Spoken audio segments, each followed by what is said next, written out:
We have worked to be as transparent as possible since I was elected to this office. Our goal today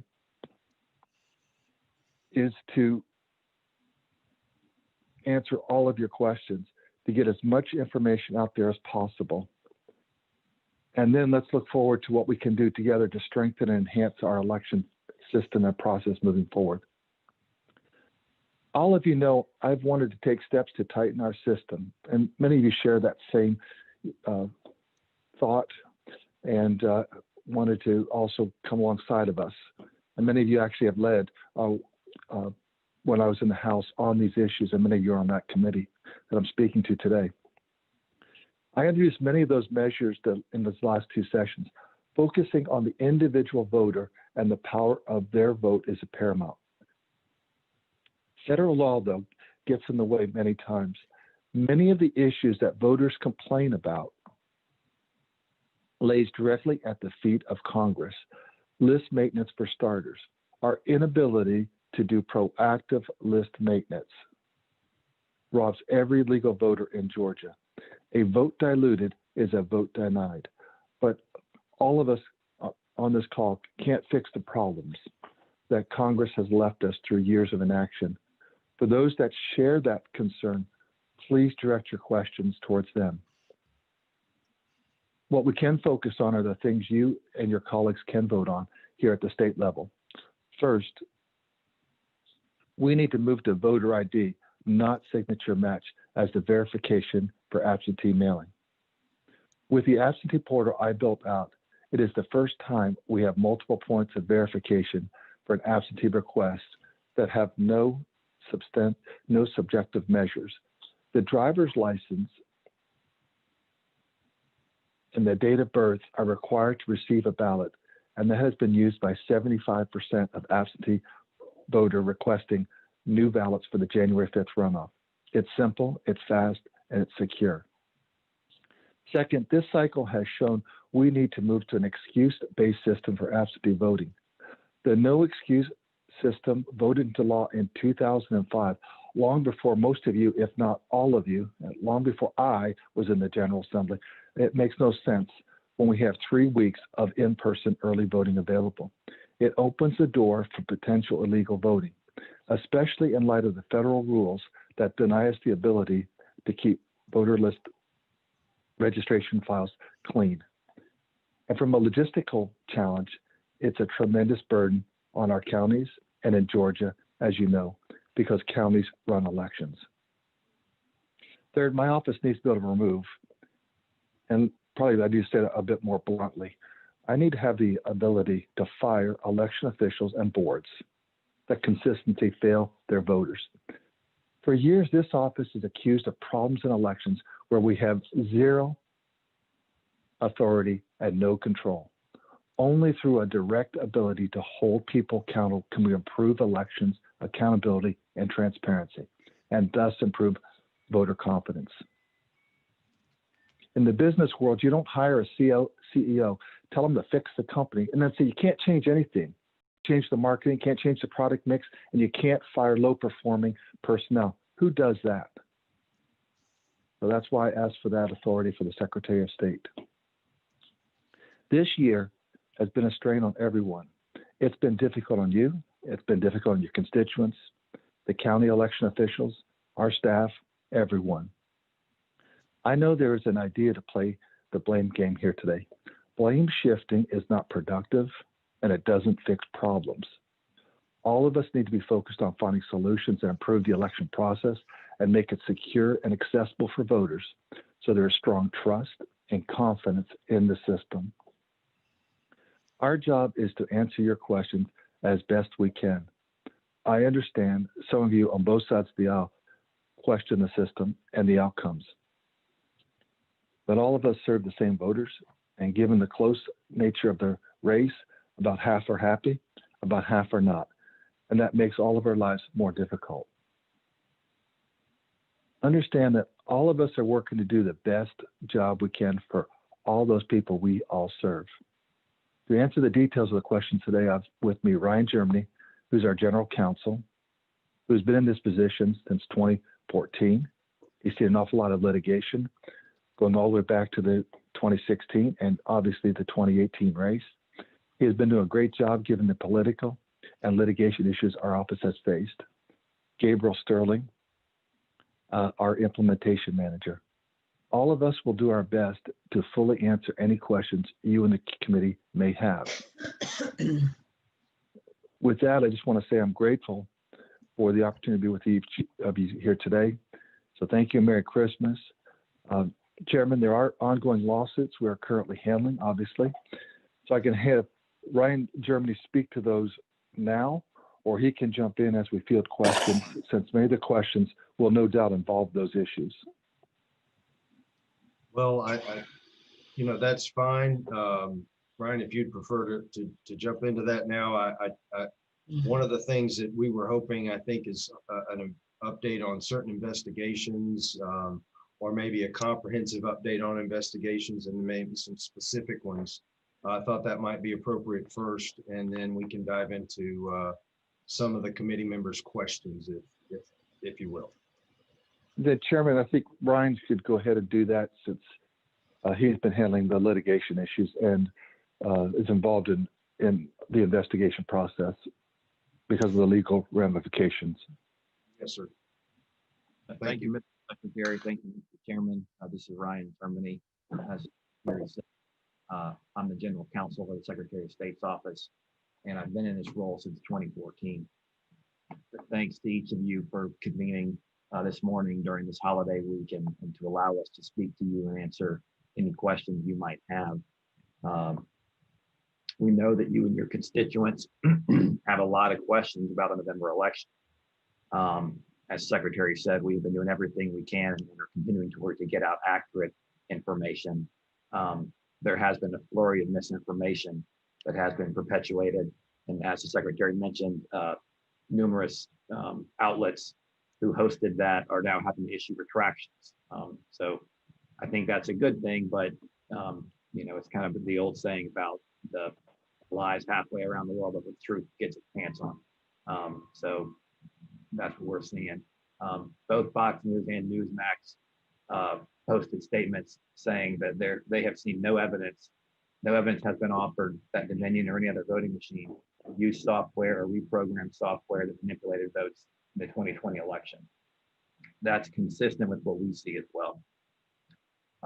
Unfortunately, election misinformation is not new in Georgia. I was in this same role in 2018, and we were constantly fighting misinformation then as well. From my perspective, many of the claims made about the 2020 election are very similar to claims that were being made about the 2018 election, including allegations of vote flipping, machine malfunctions, and interestingly, we see a lot of the complaints that we get from voters are very similar fact patterns. One side calls the same fact pattern voter suppression, the other side calls it voter fraud. So that's something that we're seeing as well.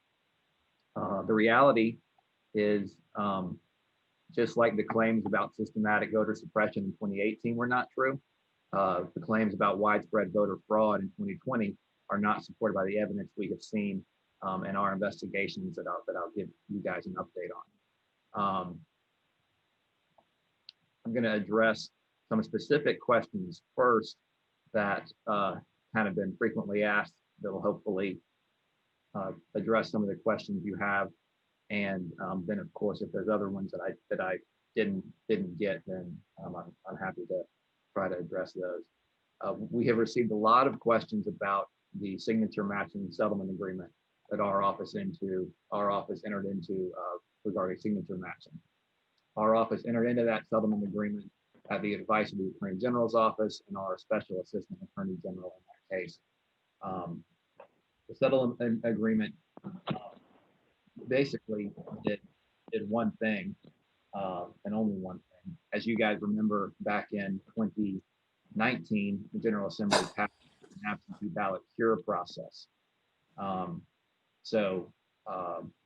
What it allowed for voters to cure any signature issues on their ballots by signing an affidavit and showing a photo ID. So as part of that process, the state election board passed a rule setting out the time period to notify a voter, hey, there's an issue that you can come here. So that was a new process we had to put in place. The state election board passed that rule that said they have to get notice out within 3 days, except within 11 days of an election, you have to get it out next day. The idea is we want to make sure voters have sufficient time to utilize that cure process. Now, one thing that is, I think, worth noting, the state election board passed that rule prior to the COVID crisis, when people were envisioning a more normal amount of absentee ballots. Even though Georgia has no excuse absentee voting, what we have seen in past elections before this year is that it was not really the preferred method of voting from really anybody. In 2018, about 5% of the electorate voted absentee by mail, and that was pretty similar to what we saw in 2016. The other 95% is split about evenly between in-person early voting and election day, voting on election day. So that's what we have seen in the past. That's what we expected to see this year as well. And then COVID happened and really changed that. So the state election board passed that rule, and then to settle that case, which challenged the signature matching process as a whole and sought to enjoin its use, based on the argument that signature matching was not being done consistently across the counties. We did a couple things. One, we provided GBI training to counties on how to conduct signature matching, and two, we put in place a process that if you're going to reject the signature based on a non-match, you have to have 3 people look at it and make sure basically the majority agrees that it doesn't match. The reason we agreed to that is, in talking to counties, that was basically the process they had in place. Some used 2, some used 3 people. Pretty much everyone already used an extra set of eyes. So we did not see that as changing anything substantively. That the case that was brought was part of Democrats' 4 pillars litigation strategy. Georgia was obviously the main target in that strategy. The strategy sought to extend the ballot receipt deadline past election day, allow ballot harvesting, require government to prepay postage, and then overturn signature matching requirements. Fortunately, due to the good work of our Attorney General's office and the special assistant attorney generals they appointed, and due to the strength of the election laws in Georgia that you guys have passed, no Georgia laws on any of these items were overturned.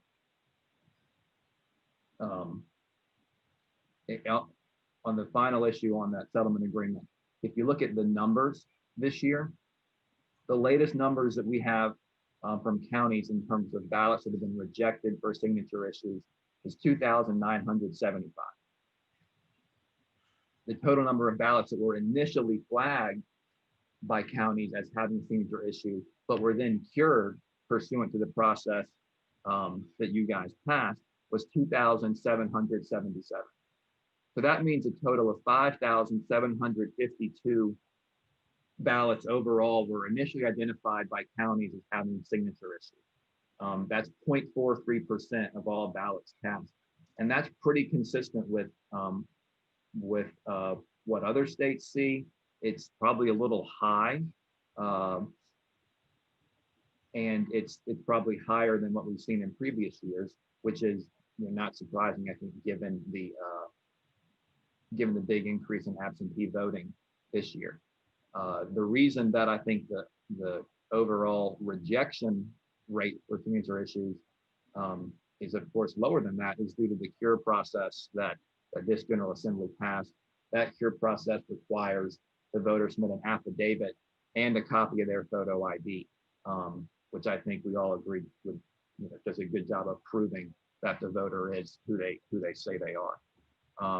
So the numbers support, I think, the idea that at least I had prior to entering into that agreement, that it did not change Georgia law. We've also received questions about absentee ballot drop boxes. Drop boxes were something that the state election board unanimously put in place in response to the COVID crisis. It was something that our office supported. One of our main goals this year was to make sure that, going back to one of the pillars of the 4-pillar litigation strategy, that the election day receipt deadline for ballots was not extended. Not only is that a bad idea, it's an especially bad idea in Georgia because we have runoffs. We're one of the only states that have a general election runoff. And so our election officials have to really get going on a runoff. They've got to finish all their post-election activities and get going on a runoff very quickly. So we wanted to make sure we protected that election day deadline. A federal judge initially extended the deadline 3 days.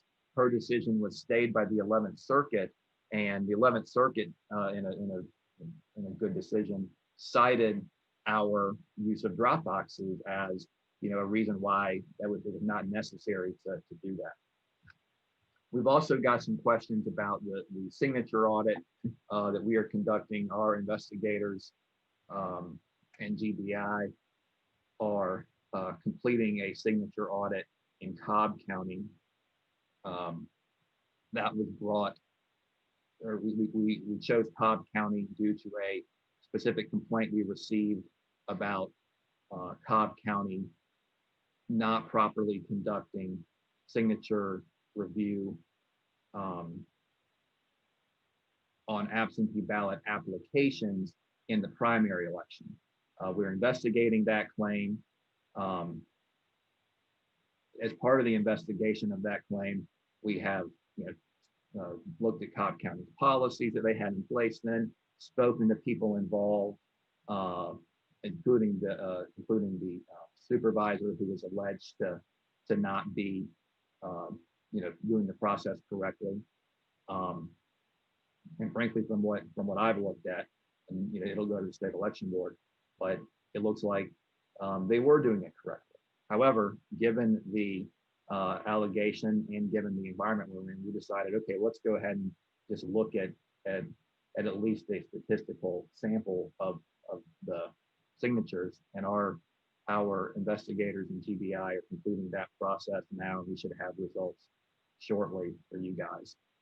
We're also going to conduct a signature study. We partnered with the School of Public International Affairs at the University of Georgia, and we've been talking with them about how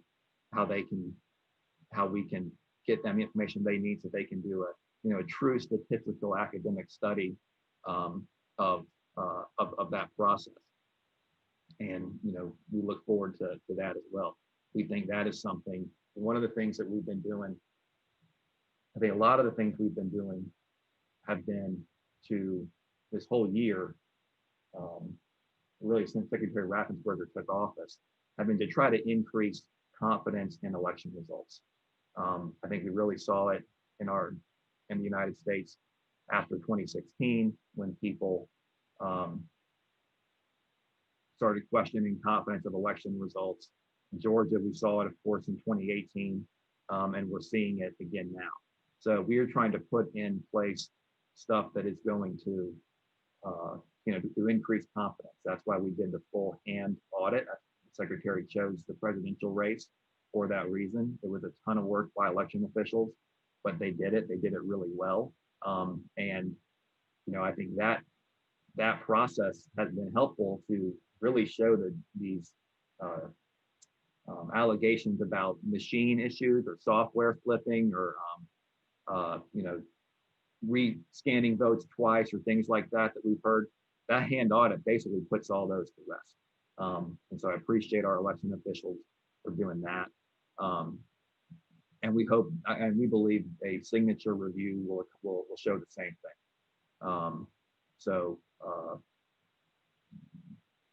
we're happy to be able to do that as well. I do want to provide some updates on some investigations, like the chairman said. One of the main things we've been getting asked about, and this is in current litigation, is the Trump campaign has thrown out a bunch of numbers of illegal votes. First of all, there are always illegal votes in elections. There is no such thing as a perfect election. By an illegal vote, I mean someone who is not an eligible voter who is allowed to cast a ballot. The law, our laws, and every federal law, every state's law, basically, errs on the side of allowing an ineligible person to vote rather than not allowing someone to vote at all if they might be eligible. So the Trump campaign has thrown out numbers that 2,056 felons voted illegally. That's not true. We have we are investigating a total of 74 potential felons who cast a ballot. And what our investigators do is we have to talk to each one of them and actually investigate to see, okay, was that person still under felony sentence? Sometimes they're not. So we're investigating those. The total universe, though, is 74. They've also alleged that 66,000 underage people voted. Investigated that. The total number of underage people who voted is 0. We're able to look at everyone who voted and look at their birth date in the voter registration system. And I think there was 4 people who requested a ballot before they turned 18, and they all turned 18 prior to November 3rd, which means they're allowed to vote.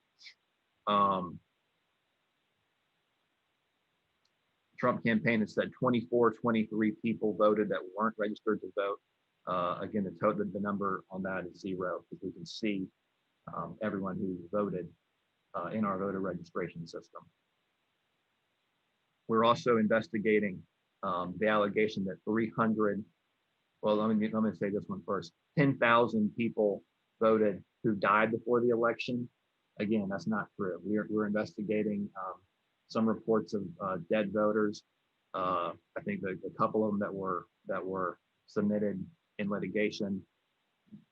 Turns out they were not true. One of the ladies, she'd been registered, I think, since like 1950 something, and in the registration system, she was listed as Mrs. whatever her husband's name is. I don't think we see that much anymore, but there was something that we saw then. We have talked to her. She was, and talked to her daughter. She's not dead. Her birth date matches, her gender matches, her voting history matches. So, that was not. And I think we have found a couple instances of dead people voting. Generally, what that goes to is if someone who's died recently and a family member votes for them, and that handful of instances is consistent with what we see in every election. Again, it's not okay, and those people will go to the state election board, and we will seek punishment for them to the fullest extent of the law. But it's nothing that we are seeing that would put in doubt the result of the election, even in a very close election like we've had right now.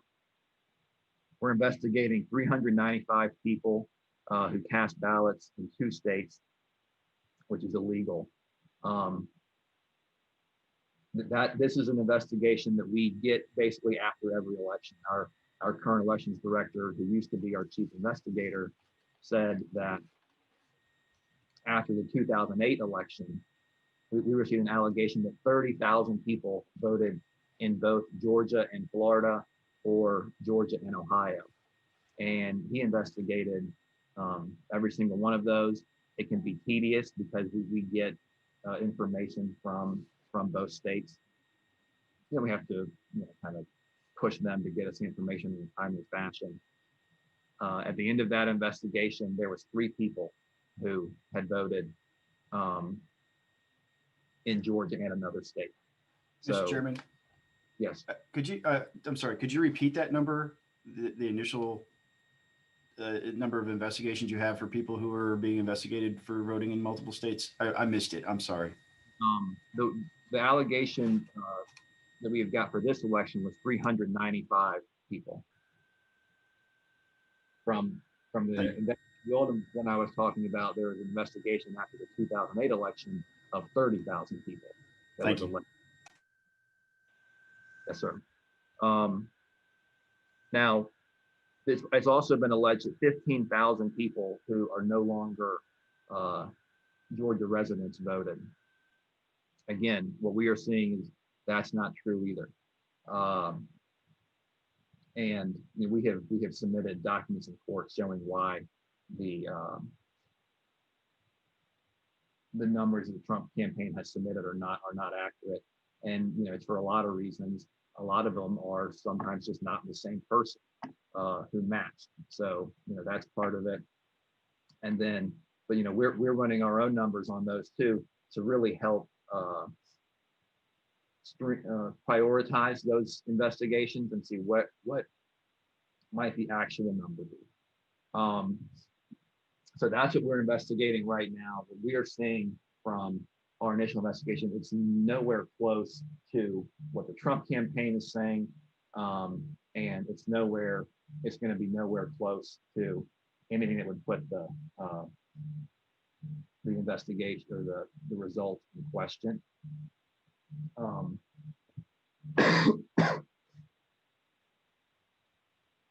Those are tedious investigations that requires basically, you know, figuring out the residency of each person, and residency can be complicated. There's people who no longer live in Georgia who are eligible voters.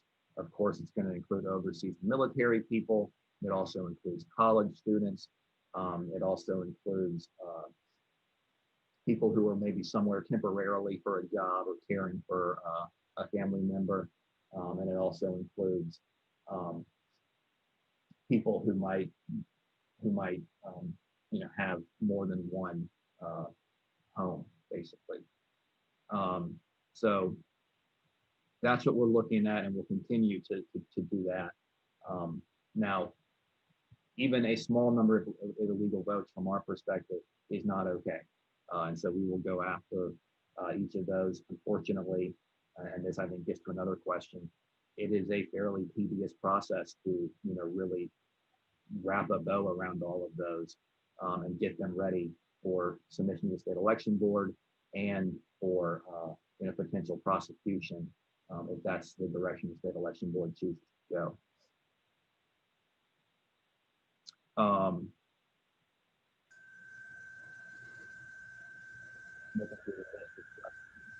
Brian, the question, you kind of went, Sorry, can you hear me a little better now? yeah, Okay, yes, sir.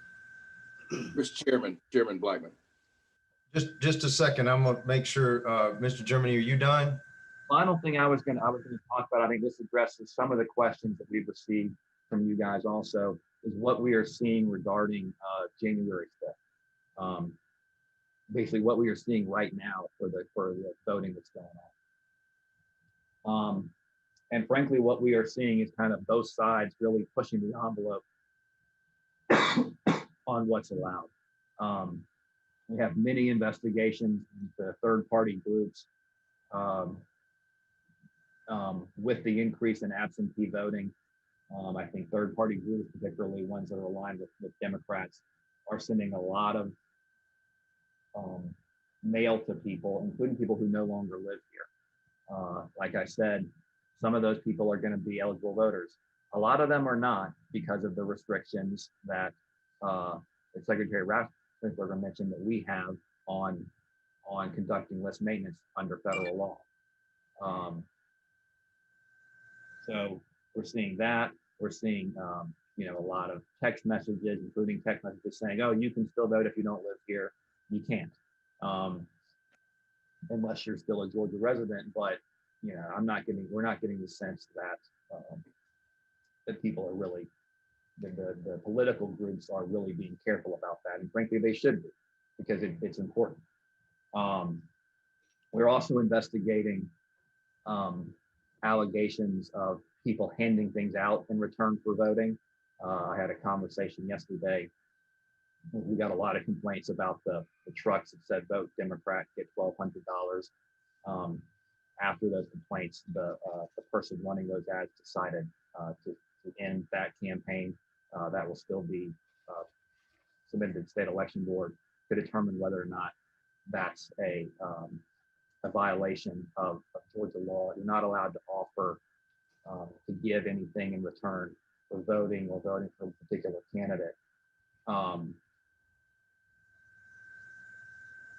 You had a disclaimer that said this is not an offer or solicitation. So I think we'll see whether or not the state election board thinks that's sufficient to be compliant with Georgia law. But he stopped the campaign regardless. We're also seeing issues with what's been called line warming, where people hand out things to voters in line. On one hand, if you're handing something out, like a bottle of water or something, to everybody, and you're not saying anything about voting, then it's legal. However, what we are seeing based on our investigation is that what really is happening is that third-party groups are using that as kind of an excuse to get around the 150-foot campaign barrier. There's a food truck handing out food. If they're handing out food to everybody without conditioning on voting, it's arguably okay. What we saw when our investigator went there was the person said, "This is for voting." That makes it not okay. So, I think that's something that we really want to crack down on. I think that really the polling place really should be kind of an oasis for voters. When you're there voting or when you're in line to vote, you really shouldn't be bothered by anybody. If you are unable to read or otherwise need assistance, if you're disabled, physically disabled, then you can get that assistance. But there's plenty of people in the polling place who can provide it. So I really think we need to, both sides could really help by trying to leave polling places an oasis for voters, just for the purpose of casting votes. And I think moving forward, what we have seen is I think a real need, talking to county election officials this year. Some of them made the good point that they were being asked this year to basically run 3 parallel voting systems, an absentee ballot system, and an early vote center system, and an election day system. And based on the volume of absentee this year, that was really unsustainable for counties. And I think that's something that the General Assembly should look at going forward in the way that the Secretary talked about. There's a few other investigations I was going to provide updates on. It might be better, Mr. Chairman, if I turn it over to you guys and then y'all can ask about the ones that you want. I feel like I've been talking for too long. Yeah, we'll give you a break there, Mr. Germany. Thank you for those updates. I didn't know we do have Mr. Sterling on, but we have a number of questions lined up. Did you want to take a minute, Mr. Sterling, and tell us in what capacity you work for the Secretary of State's office, and any? Sure, I can. First, Merry Christmas to everybody. Thanks for coming to do this. I have been a contractor as the voting system implementation manager since November of 19. The intent, we were trying to find a project manager.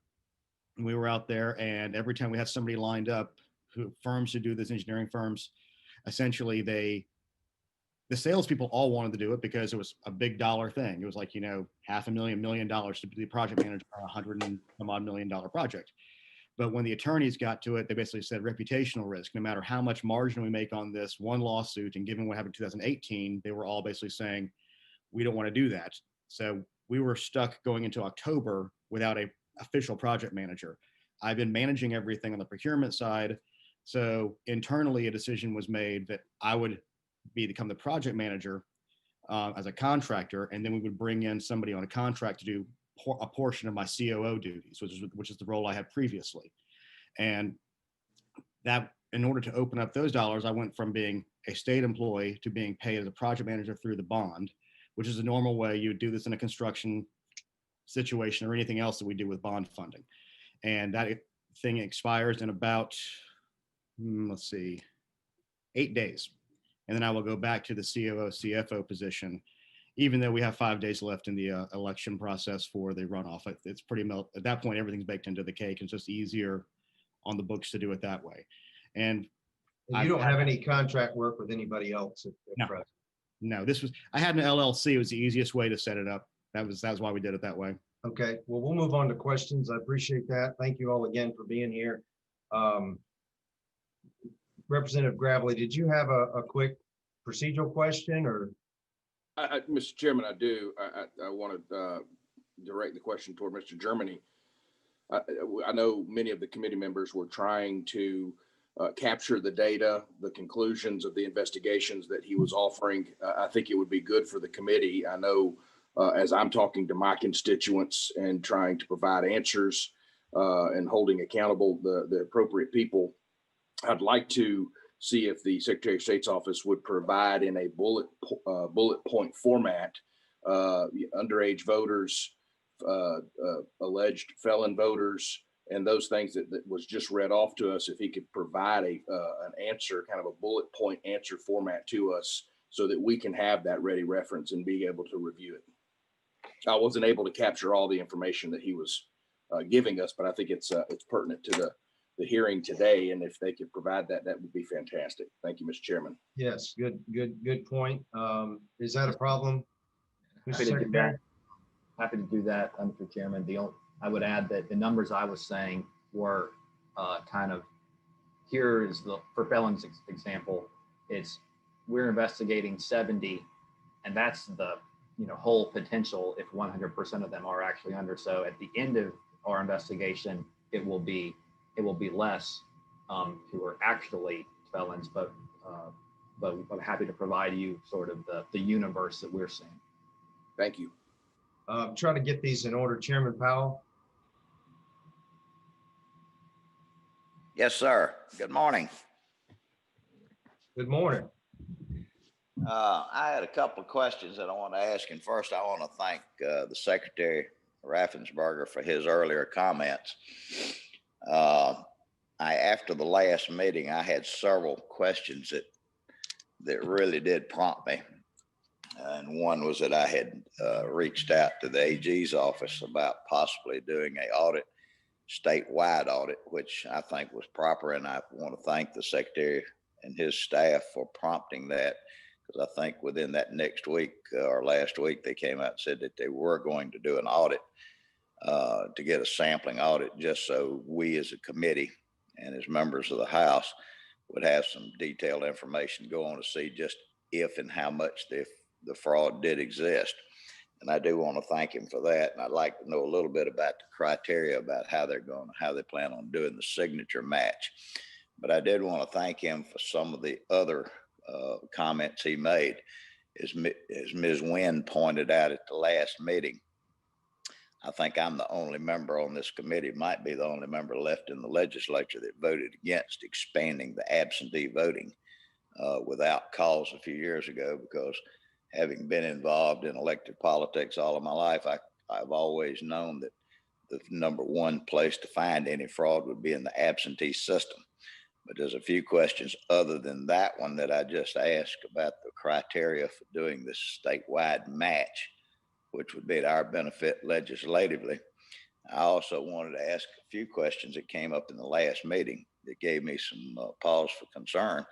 One was about private money being given to various local boards of election.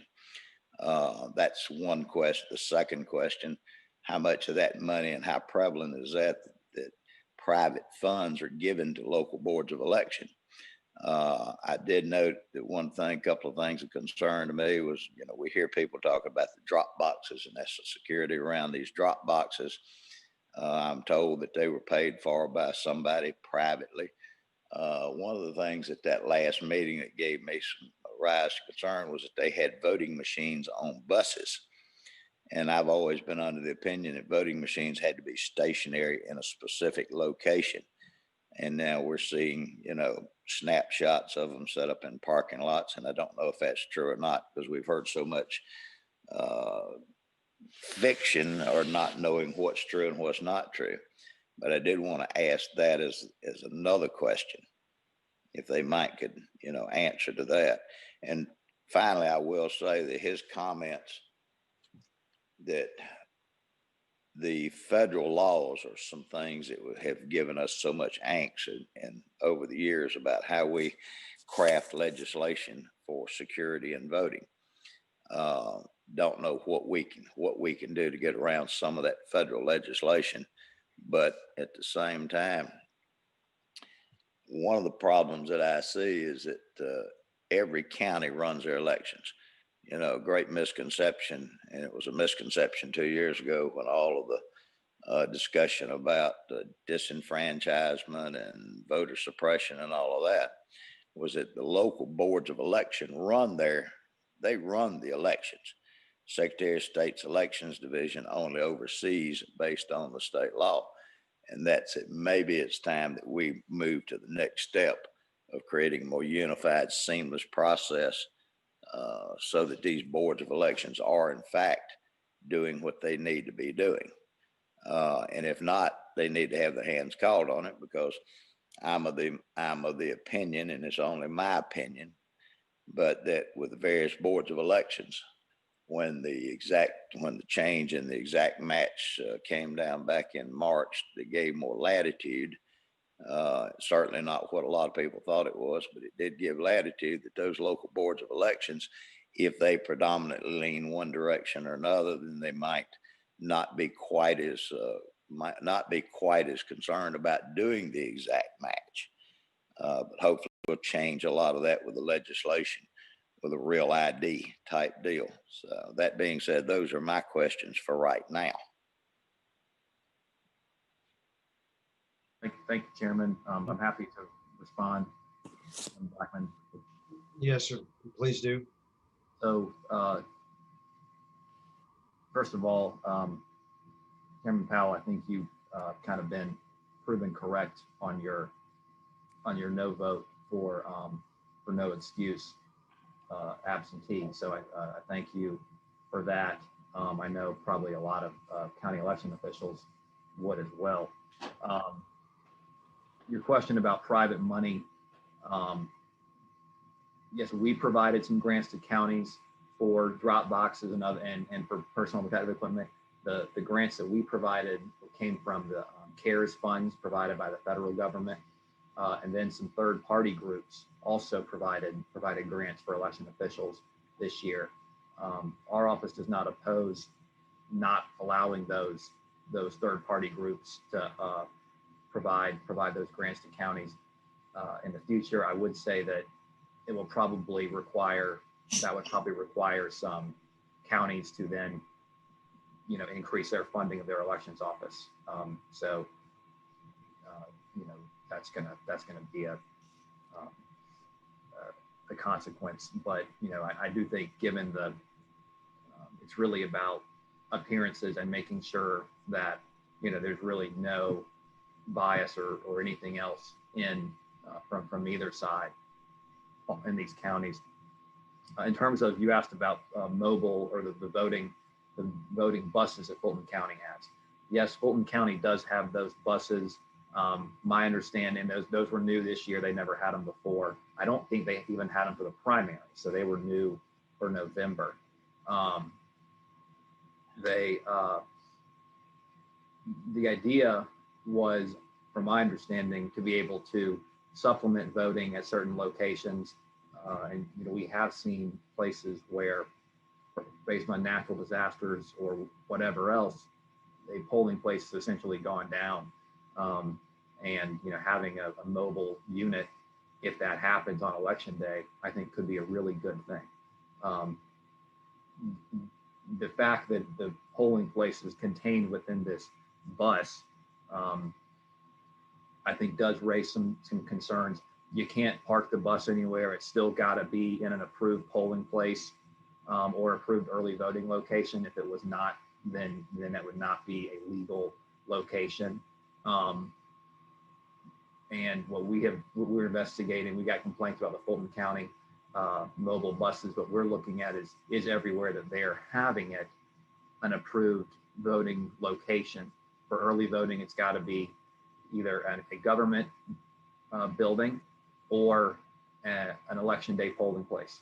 And based on where they are, it looks like they are complying with that. But Fulton County does have those, so that is correct.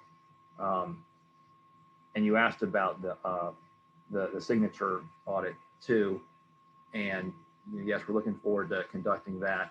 You mentioned, is there kind of difference in counties and how they apply it, and that was the reason why it was challenged.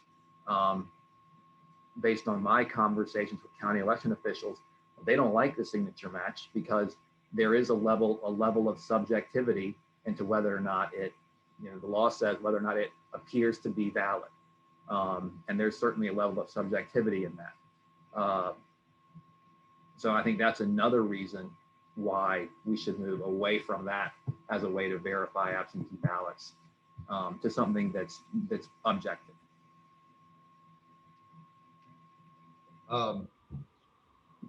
Thank you, Representative Oliver. Thank you, Mr. Chairman. This is very helpful, and I want to follow up on Representative Gravely's suggestion that we have some written summary.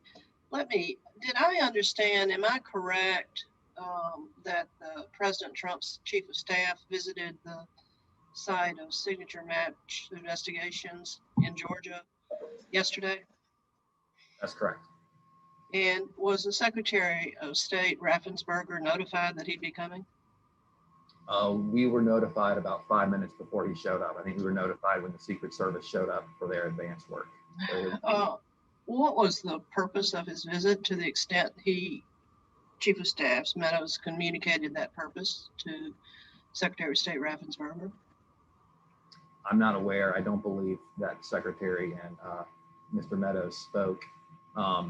The way that the signature match audit was being conducted, it was in the Cobb Civic Center.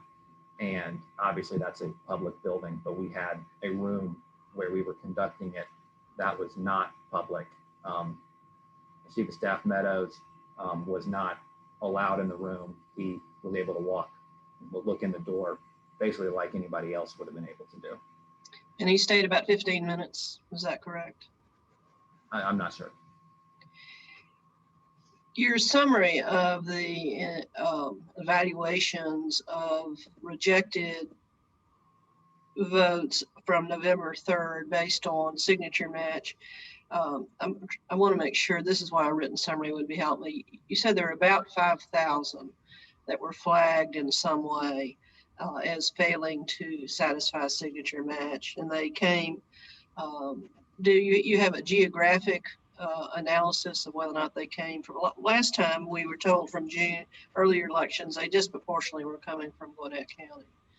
What is your geographic analysis of these 5,000? And secondly, how many of those 5,000 were cured? So I can share with you and the committee the geographic breakdown from each county. In 2018, yes, they were primarily coming from Gwinnett County. That was not the case at this with these, but I can share with you the breakdown. Let's see, I had those numbers written down somewhere. So the 5752, that includes both that's the entire bucket of ballots that were initially flagged as, hey, there's a problem with the signature, either no signature or a non-matching signature. 2,700 of those were cured by the voter. So the remaining about 3,000 were rejected.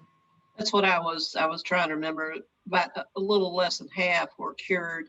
In relation to the approximately 3,000, this is 3,000 out of 5 million right now, voters right now, we're looking at from November 3rd. 1.3 approximately absentee by mail voters. 1.3 million. Yeah, that's correct.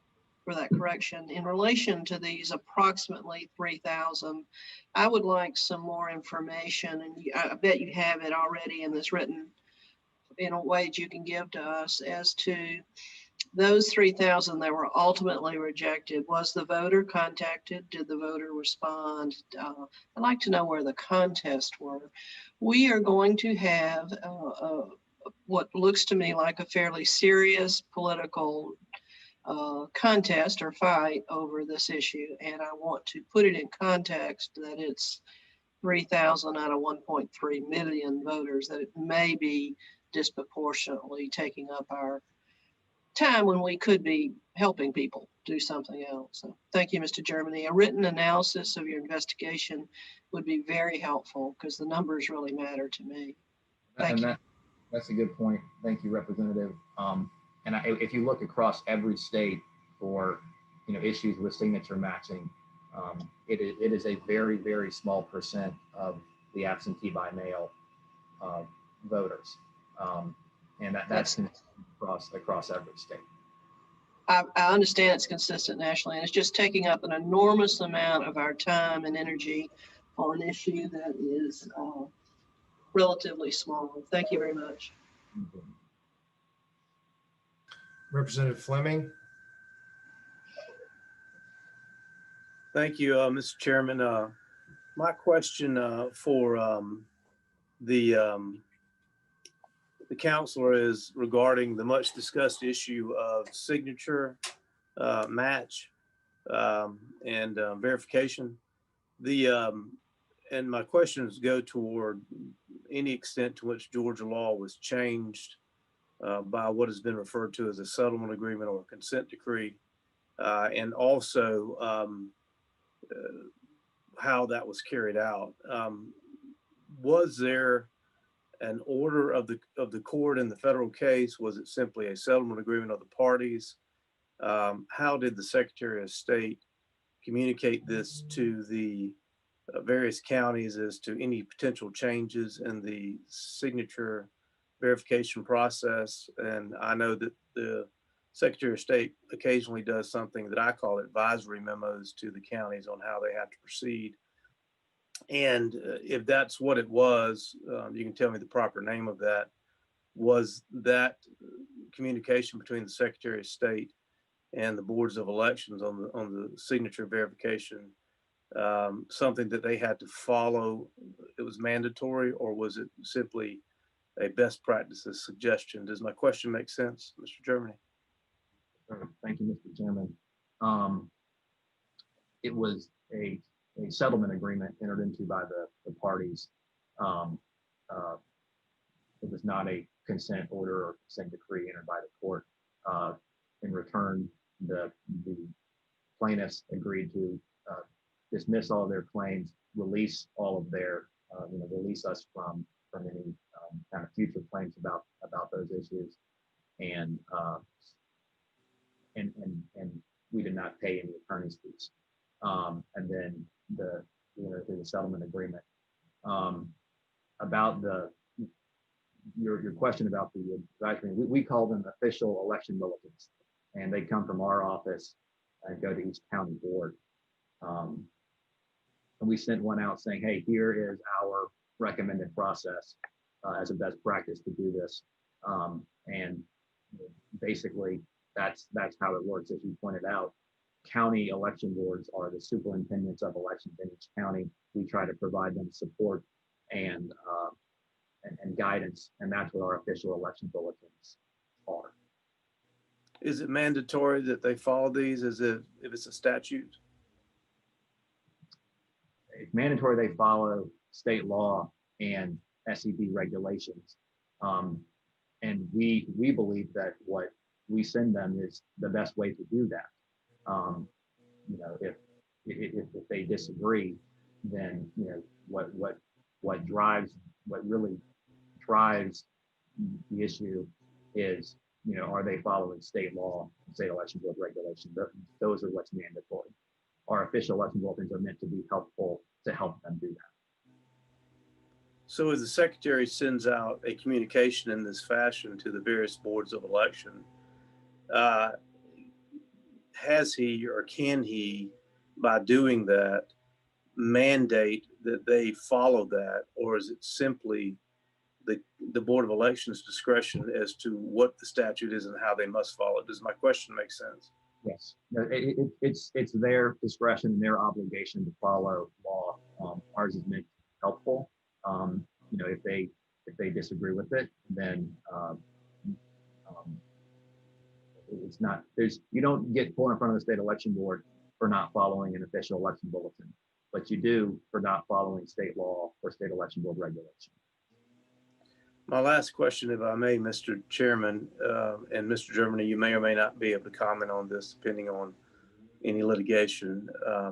There has been discussion about Coffee County, Georgia, and the Board of Elections there, and issues as to whether or not they certified election results, and issues as to whether or not the voting machines properly recorded votes in races. And are you able to comment on what that is all about and the status of that? Yes, sir. Thank you. So yes, after about the same time as y'all's last meeting on these, our investigators went down to Coffee County to basically see what the issue was. There were some things that were said at the last meeting that were not true. I think one of them being they couldn't get into our office, we wouldn't call them back. We actually had a tech on the way to their office that Friday afternoon that they had called us, but they had already left for the day. So I think there was some stuff about that was not exactly accurate. And then the next week we sent our investigators down there to see, okay, what exactly happened. What we saw is that she had that video of, oh, here's how you could go change votes.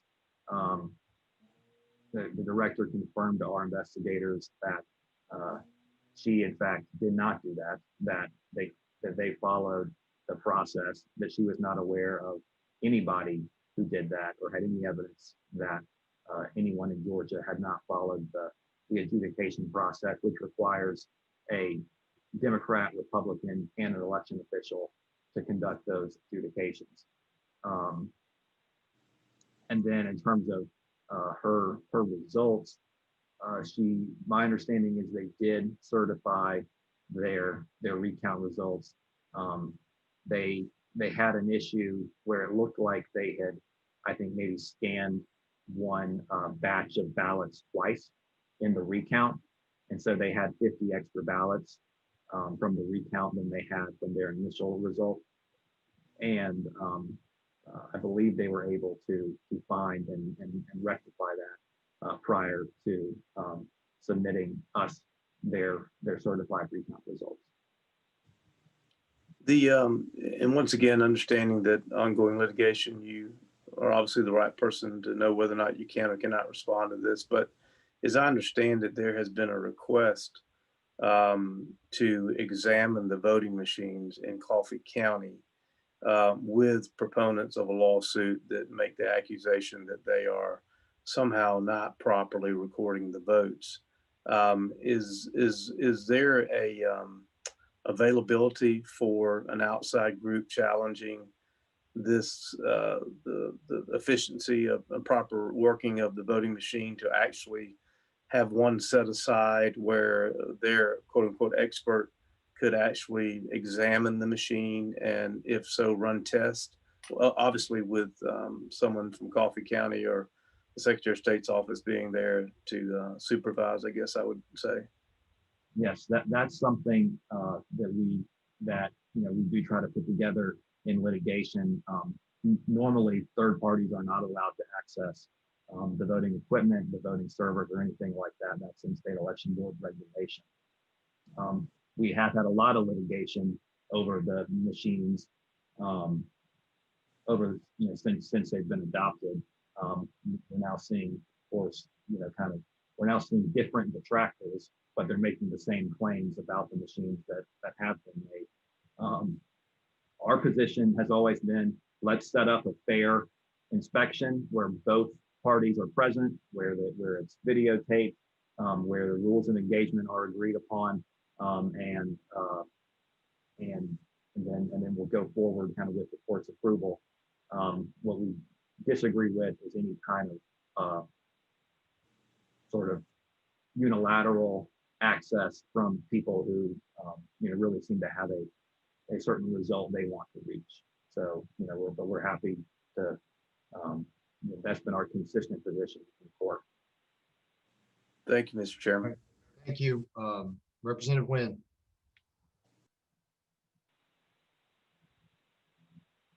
Thank you, Mr. Chair. I have a couple of questions, and I want to start off with just earlier testimony that we heard from Mr. Secretary. He testified that absentee voting opens the door for voter fraud and suggested that we eliminate the 2005 policy that Republicans, with the exception of Chairman Powell, put into place to allow no excuse absentee voting.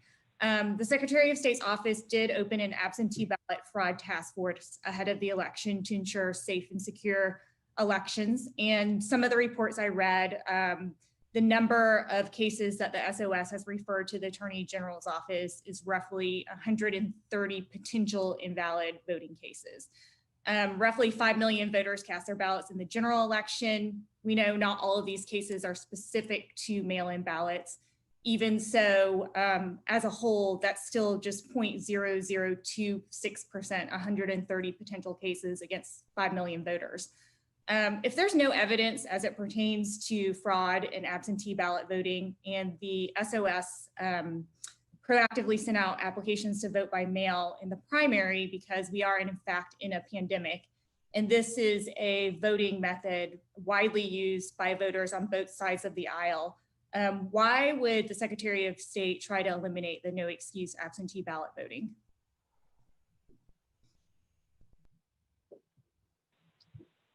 So the number of investigations you referenced is not related to like a number of voters. For instance, we open an investigation, it could have to do with, it might have to do with no voters, it might just be a county issue. But then, for if it's felon voters, it's going to be one investigation.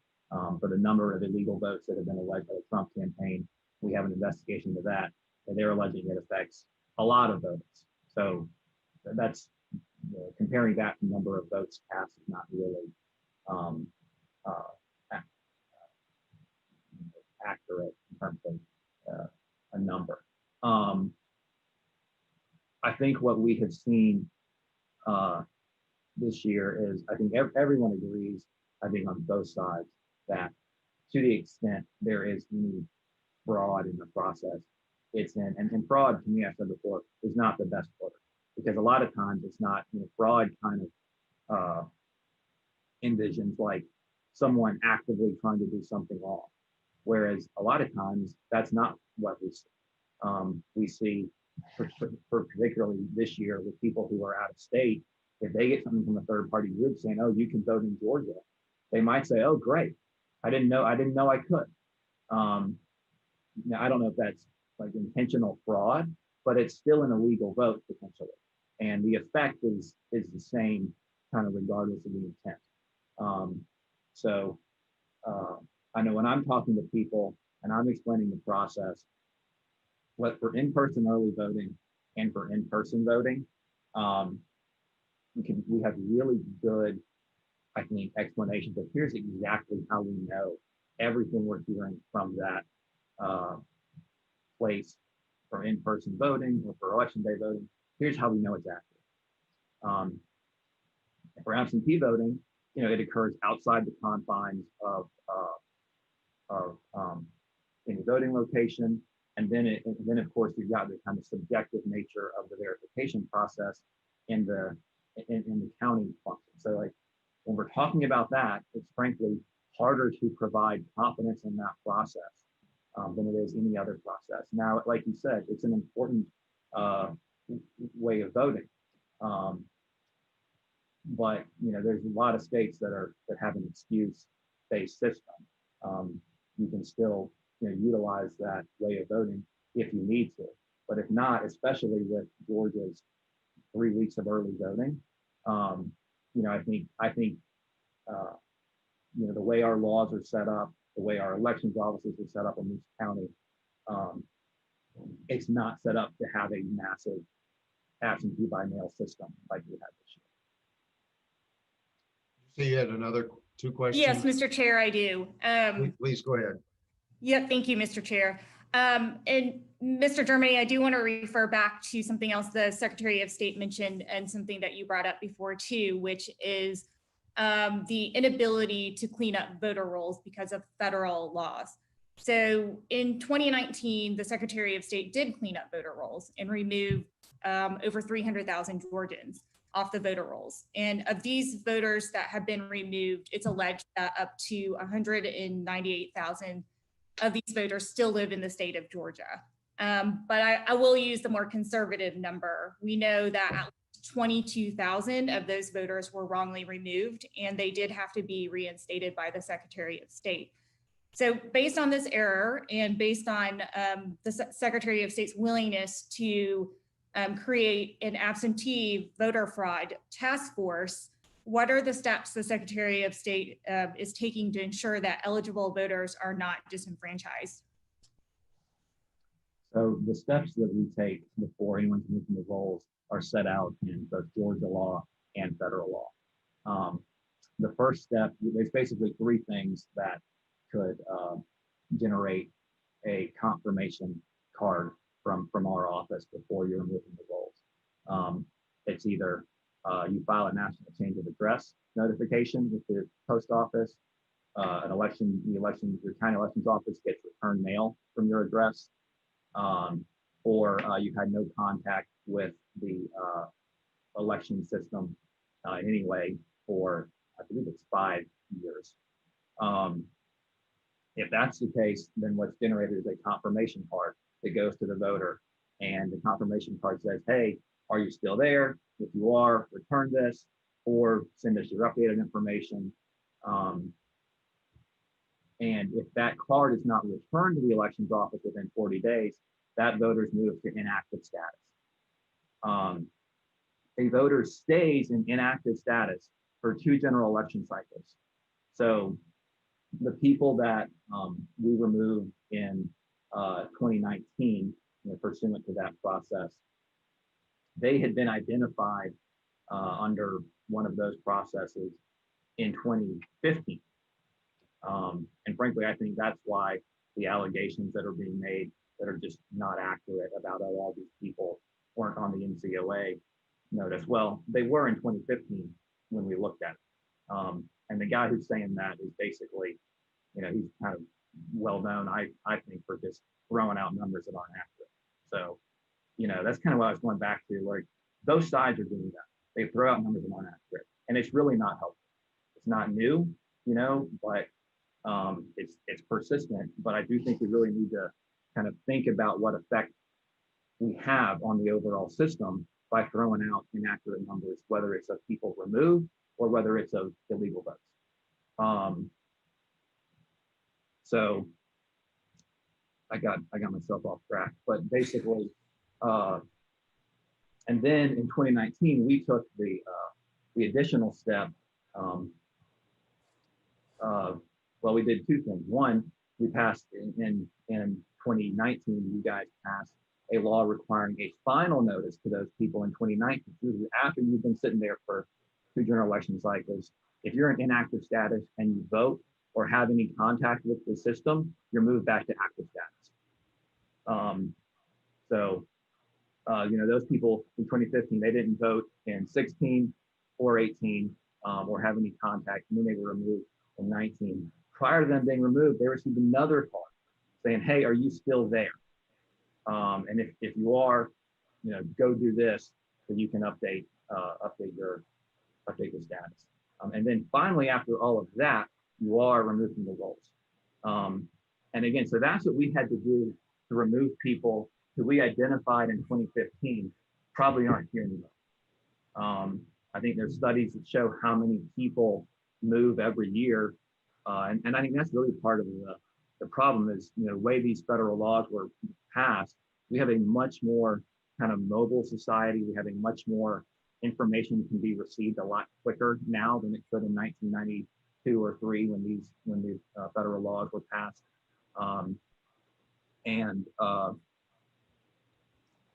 So we are certainly not removing too many people from the rolls. There's people who have moved since 2015 who are still on our rolls, basically. A lot of people, and the law errs on that side. That's fine. When you then go to a massive absentee system like we went to this year due to COVID, then it certainly is going to raise potential concerns. I think that's what we're seeing now. And then, Mr. Chair, I just have a couple more questions, and these are just yes or no questions because some of these things were brought up into the in the prior committee hearing. And yes, ma'am, you can ask those. I just want to real quick mention to our folks here that are answering questions and asking is that I think everybody on the committee has questions. So as succinct as we could possibly be, obviously this is extremely important, very serious, and we want to try to get to as many questions as we possibly can. So please proceed, Ms. Thank you, Mr. Chair. Mr. Germany, you mentioned, we did verify previously, it is legal for counties to employ mobile voting units as long as they make sure they're in the right places. Is it legal for voters with disabilities to receive assistance with voting? To receive assistance with voting, you have to either be unable to read either English language or have a physical disability. Yes. Is it legal for both the Republican Party, the Democratic Party, and other third-party entities to assist with ballot curing? The devil's kind of in the details on that. It depends on how that happens. And have you found any evidence to suggest that mobile voting units or voting through secure drop boxes increases the number of voter fraud cases? Mobile voting, we have investigation on that right now. I don't think so on that. In terms of drop boxes, we've got a lot of complaints that we've investigated so far. When we get an allegation of, someone dropped off a ton of ballots here, which would not be allowed, probably, depending on who that person was. We pulled the videotape and the video surveillance, and what we have seen so far, we have not substantiated any of those claims. Okay, thank you, Mr. Germany. Thank you, Mr. Chair. Representative Collins, are you on the call? And then we'll have Representative Turner and then Representative Shannon. Can't hear you, sir. Oh, can you hear me now, Mr. Chairman? Yes, sir. You're okay. We're good. Fire away. Okay. My question for Mr. Germany is, I know there's been a lot of accusations made about deceased voters that have voted in the election. And I know that you're working on clearing some of that up. My question to you is, how often does the Secretary of State's office informed of those who have passed away? Do you rely on the Department of Public Health to send you the vital records death notice? Or do you rely on the Social Security office at the federal level to notify you of a death? How does that work? Question. We get every month a list from the Bureau of Vital Statistics through the Department of Public Health, and that's shared with the counties every month. Well, first it's matched against the voter rolls, and then it's shared with counties for them to basically work the people that have been identified as having died. Based on legislation you guys passed in 2019, we were able to join ERIC, and ERIC provides us data, provides us Social Security death database. And so, we're implementing that right now, and that will basically catch some additional people who vital statistics does not catch. And that's in process. And I think we've shared that in other counties as well for this upcoming election. Okay, thank you. I had a few other questions, but they were answered by some other asked by other members. Thank you. Thank you. I would just say one more thing. Some of the restrictions on removing people, those do not apply to dead people or to people who are convicted of felonies in Georgia. That continues to happen monthly in an election year. The restrictions are on removing people who have moved. Representative Turner, if you don't mind, I've got a request. Our Vice Chairman Jones has got to leave the call briefly in a few minutes, and if you want to go ahead, Representative Jones, thank you, Representative Turner, and we'll proceed down the line after that. Thank you, Chairman, and thank you, Representative Turner. I sure do appreciate that, and my apologies to the committee for my hard stop. Mr. Germany, just for the spirit of time, I'm happy to get these to you by writing, but could we, just for the committee's sake, if we could just, I'll do kind of a quick question, if you could kind of give a general quick answer for timing purposes, is that okay?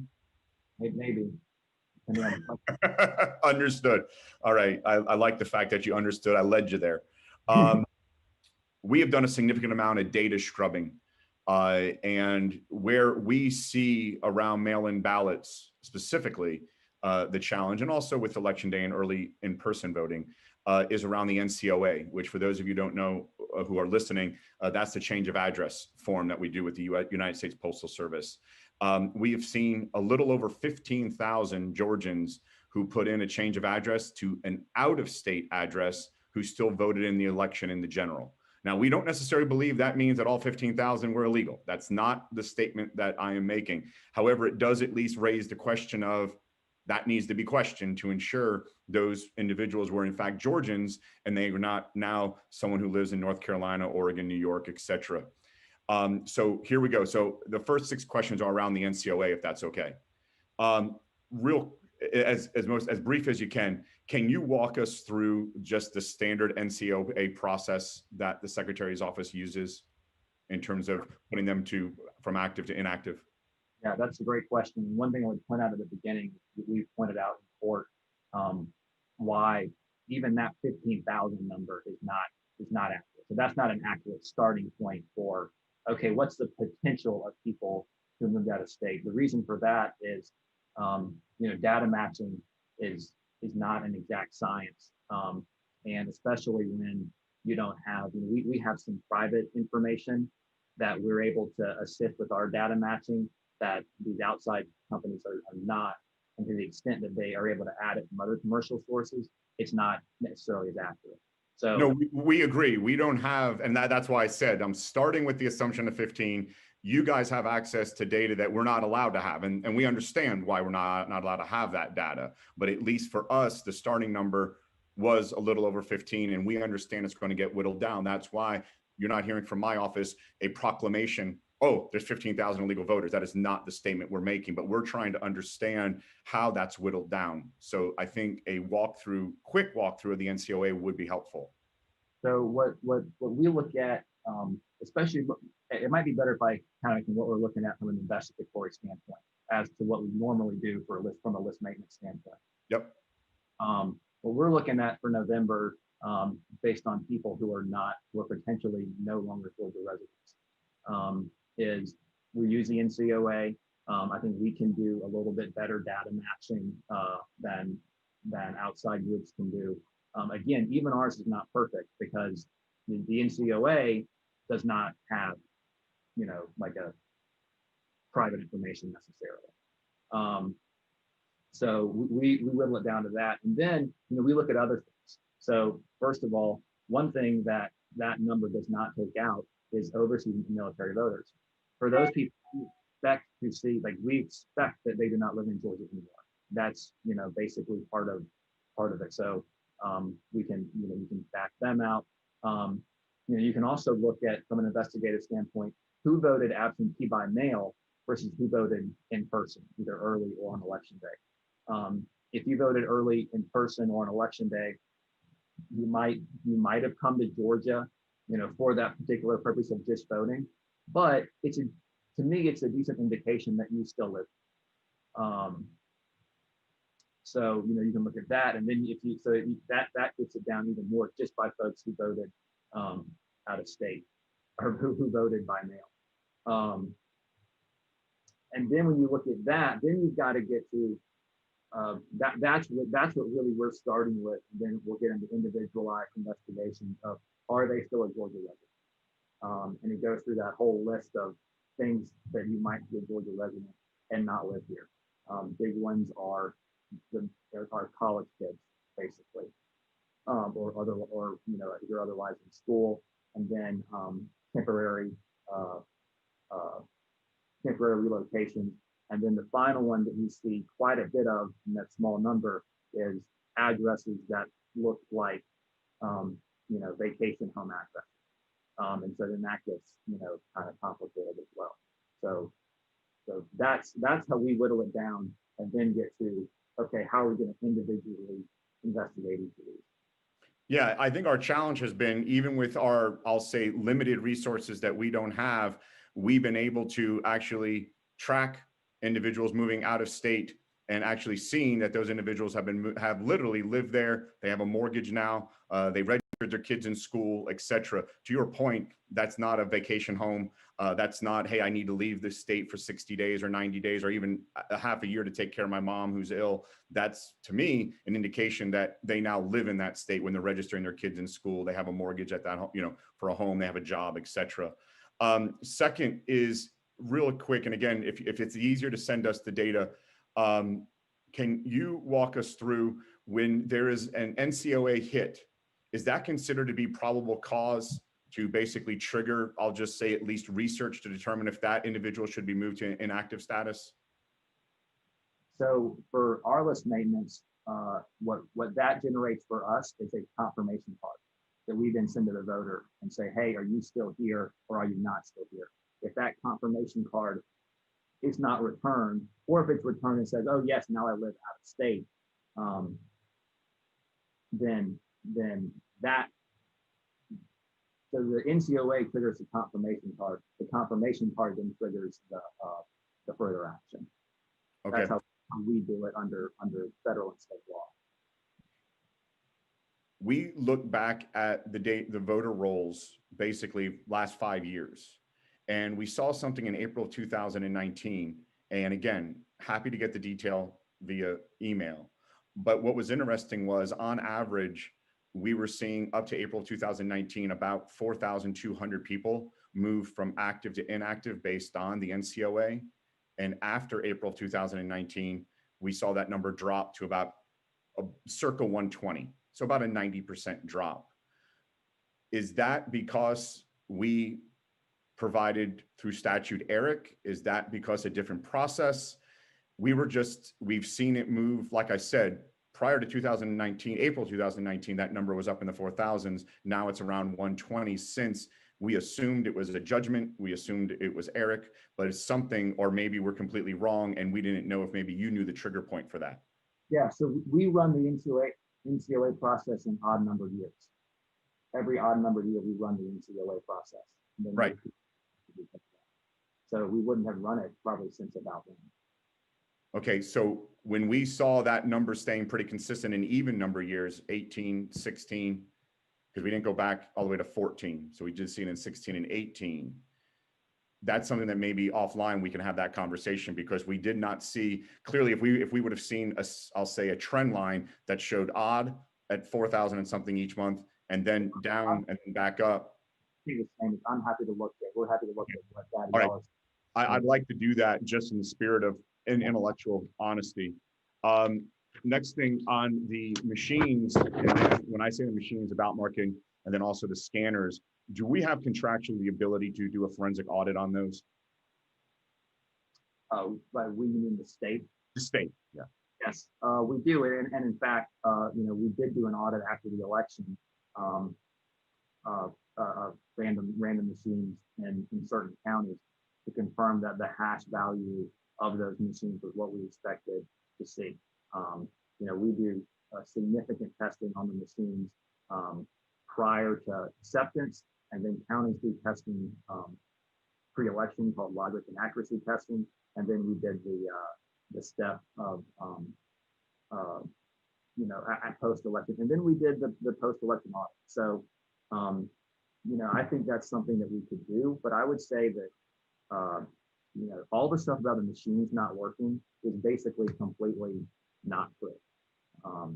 And I think there are real issues that we need to get to your previous question, and this one is frankly not real. Fair enough, Mr. Germany. I understand that. I'm just asking if contractually we had the ability. You answered my question, so thank you. Election data stored in Georgia, remains in Georgia, or does it ever transmit outside of Georgia? Election data is stored on the election management server at each county. It's never come to the internet, it's air gap. Physical data and also backups are stored in Superior Court under seal at each county. Okay, all right. In terms of the mobile voting, you mentioned something that I think was pretty interesting, and I want to just do something real quick. And just to relay a point that's being made, and I appreciate this data being shared. Can you see my screen, Mr. Germany? Yes. Yeah, so we took a look at, based on Fulton County's website, on where the voting was going to be, if you can see column B. And then we basically took a breakdown of those precincts. Then we basically did in column J, the nearest polling location. And then just based on GIS data, just did a distance.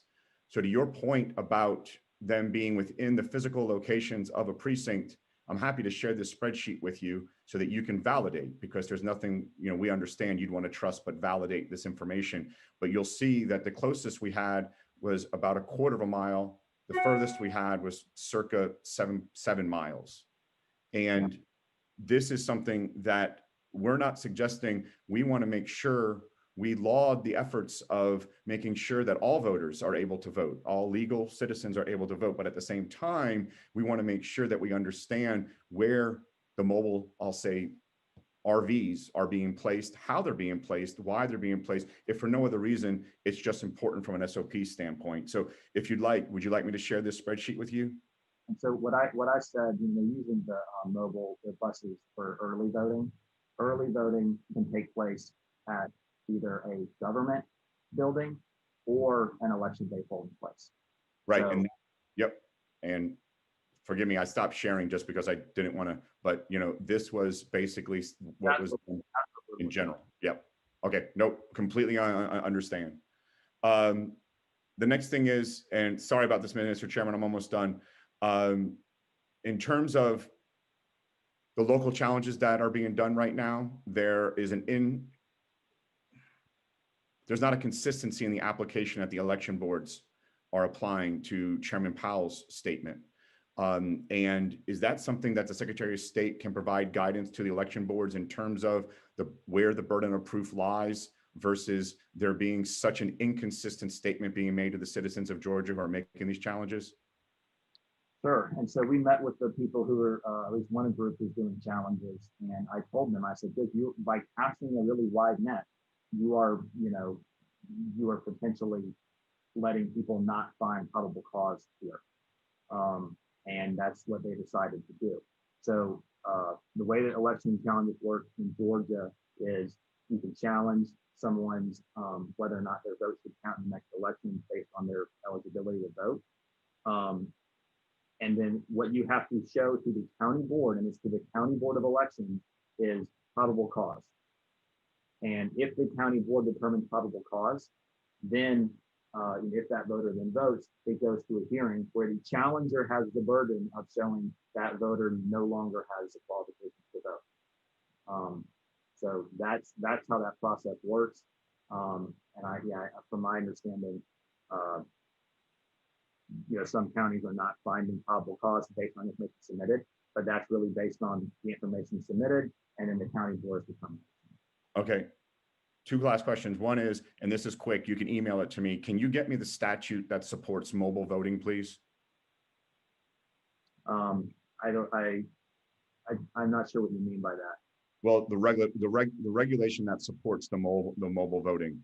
Not really supporting. It's a question of, is it legal or illegal? That's what I'm asking. That makes it illegal. Say that again, Mr. Germany. It's something that makes it illegal. This was not something that like we okayed, but it's a question of when we look at it, is it illegal? Mm-hmm. So there's nothing in law that supports it. It says it's okay. Right.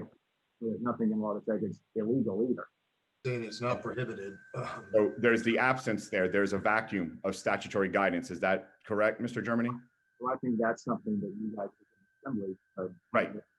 And that's essentially what I'm trying to get at. And then last but not least, during the conversations on the settlement, which I know some people call a consent decree, and you cleared that up for everyone, calling it a settlement, was there any discussions around moving away from signature match and moving to ID? Not at that point that I can recall. Okay, thank you. Thank you, Chairman Blackman. Thank you, Representative Jones. Representative Turner. Thank you. A moment ago, you made a sort of a generalized comment about the guy who's saying the 15,000, I guess the 15,000 number was throwing things out that you think he's famous for being inaccurate for. Did I hear that correctly before I move on with this question? Because it's kind of predicated on how I proceed here. I was talking about the guy that Representative Lynn brought up. He's throwing about 200,000 people were not were incorrectly removed. That Okay. guy throwing out numbers for years that about removals that are not accurate. Okay. So there have been different data analysis is done by various people, one of which Mr. Brainerd came to our committee a couple weeks ago, and he presented a number of 15,700 folks. And I guess we're working kind of with that number. Are you aware that they had already scrubbed that number to remove military overseas ballots? I'm sorry. Our experts have reviewed that as well and submitted declarations in court explaining why it's inaccurate. And I'm happy to send those to you as well. Okay, I would like to see that because when you have different data analysts coming up with the same conclusions, it is a red flag.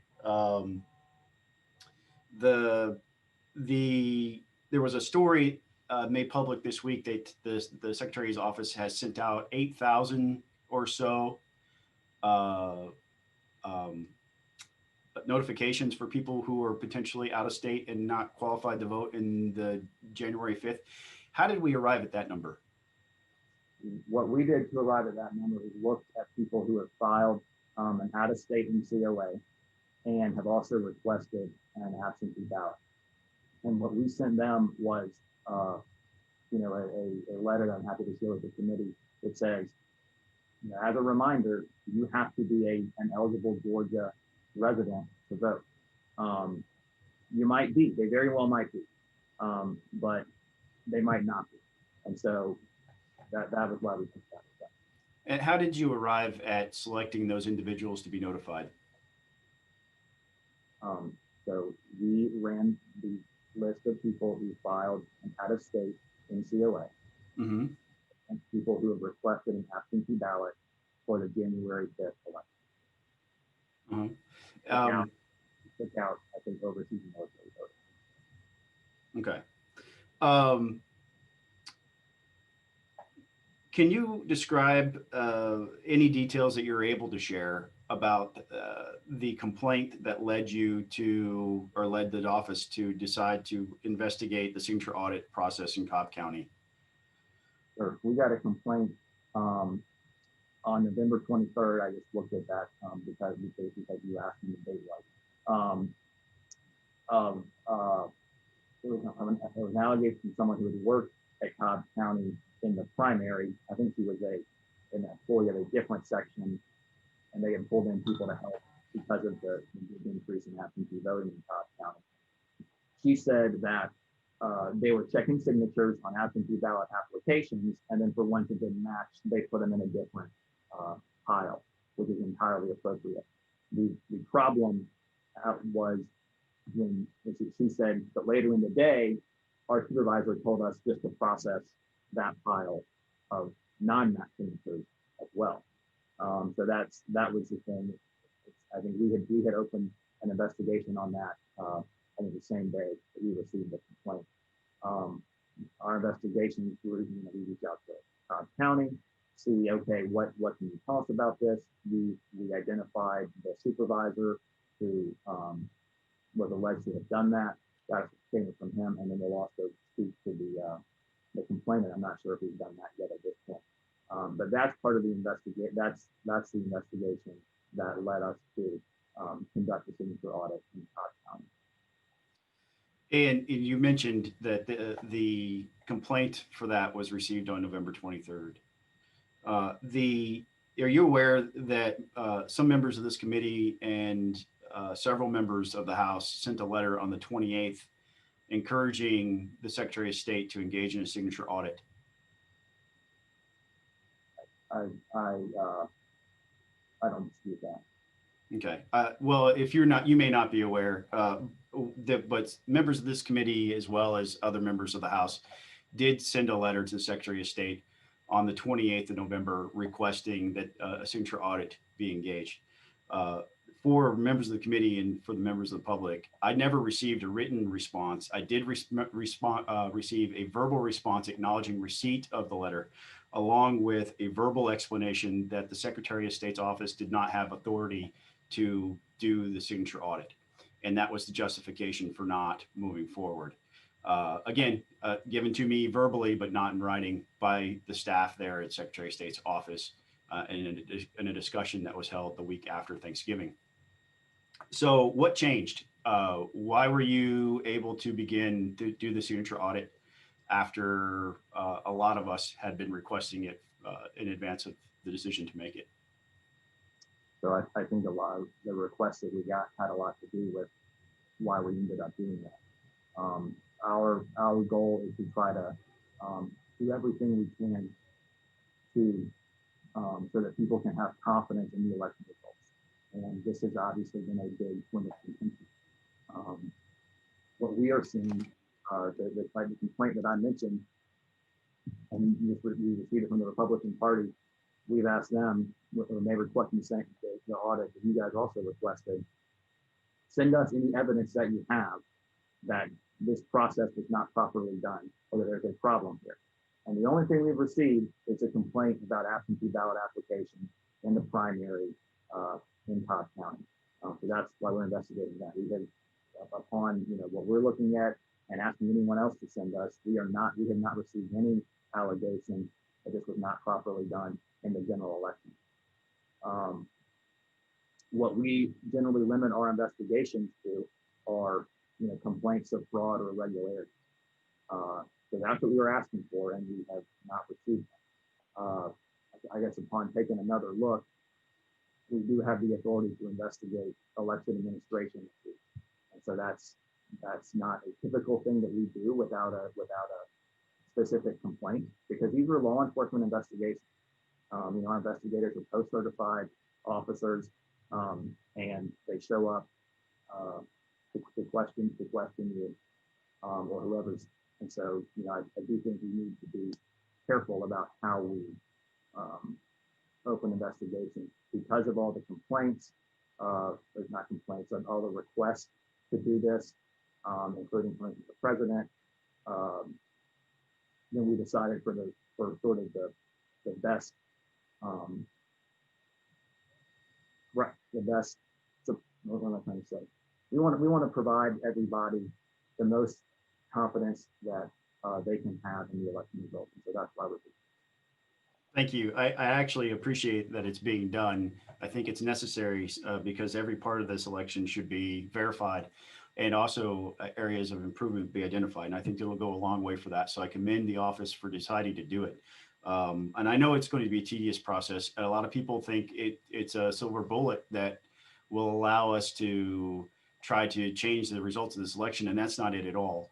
What it will do is allow us to identify if it's working. If it's not working, then the legislature has an obligation to act. I believe in that. Thank you for moving forward with it. If there is in your bullet points as you develop those, or if you could add, if there are areas in legislation that need to be improved to strengthen the ability to perform that aspect of verification, I would ask that you make those recommendations for the legislature to take action on. We talked a lot about the Coffee County thing. My only question there is, watching the video during the hearing that we saw on the 10th, there was a lot of stuff that we just couldn't refute everything if it was, I mean, a lot was thrown at us. It was almost a 9-hour meeting. In watching the video from Coffee County about the adjudication process, which was alarming for a lot of people. If somebody were to change votes the way it was described in that video, would that person go to jail? That person would be breaking the law as it's written, and they would be going to jail if they try to do that. And because we have paper ballots, the paper would tell the story later on if they did try to software change those ballots. Is that correct? Right. And the audit logs in the system would show when and what happened. So that person, I think, would be caught. And I would certainly, support prosecution of that person. Changing gears again, and I'm sorry, we have a lot of different questions. And Chairman, again, as my caveat, if you need to interrupt me, go ahead. But I have a question around Fulton County and the chain of custody paperwork. There have been public reports made that Fulton County will not provide chain of custody paperwork until sometime in January. Can you speak to that?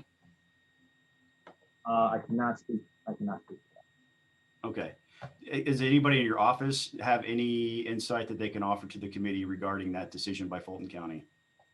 We can follow up with Fulton and see what the issue is. My guess is it has to do with, because I know we're under the same sort of onslaught of open records requests. And, frankly, it's just, that's kind of where we are as well in terms of trying to provide records to everyone based on kind of the order in which they were received. Okay, because that is a concern because I believe what we have established here as a common goal is confidence in the election and results, and transparency is definitely a part of what builds that confidence. So I would like to have something from the office describing the condition of that request for the chain of custody paperwork, so that people can see it for themselves and draw their own conclusions. You had mentioned. Can I jump in real quick? Absolutely. Yeah, I know you've probably got a number of questions. I just want to try to get to everybody. Yeah, sure. We can. So, anything you can do to kind of speed them up or kind of close, come to a close, I would appreciate it. I'll tell you what. I'll pass the baton, and somebody else can take a turn if there's time later. I'd ask at that point if your discretion, Mr. Chairman. Certainly, Representative Turner. Be glad to kind of give you some additional time at the end when we get there. Representative Shannon. Thank you, Mr. Chair. I just have 3 questions, but anybody from the Secretary of State's office can answer these 3 questions. But before I have my questions, I just want to make a comment on something that Mr. Germany said earlier today and also in the Senate hearings. You mentioned that complaints about voter fraud and voter suppression are similar, particular in Georgia. That is something that is particularly offensive to folks who there's been a history of voter suppression in this country. I mean, it led to the Voting Rights Act, and for folks who actually lived through the civil rights movement, we know that there's a well-documented history of voter suppression. Whereas voter fraud is mostly a theme that has been pretty much promoted by Republicans that consistently lacks evidence. So I would just encourage you to think about that as you continue to say that in meetings, and hope that you would not. My first question is, we know that the voting by absentee balloting is definitely I think it's a difficult process. There's a lot of hoops you have to jump through. There's a lot of areas where you can get tripped up. And if you don't actually track your ballot in the system, then you easily could not have your vote counted.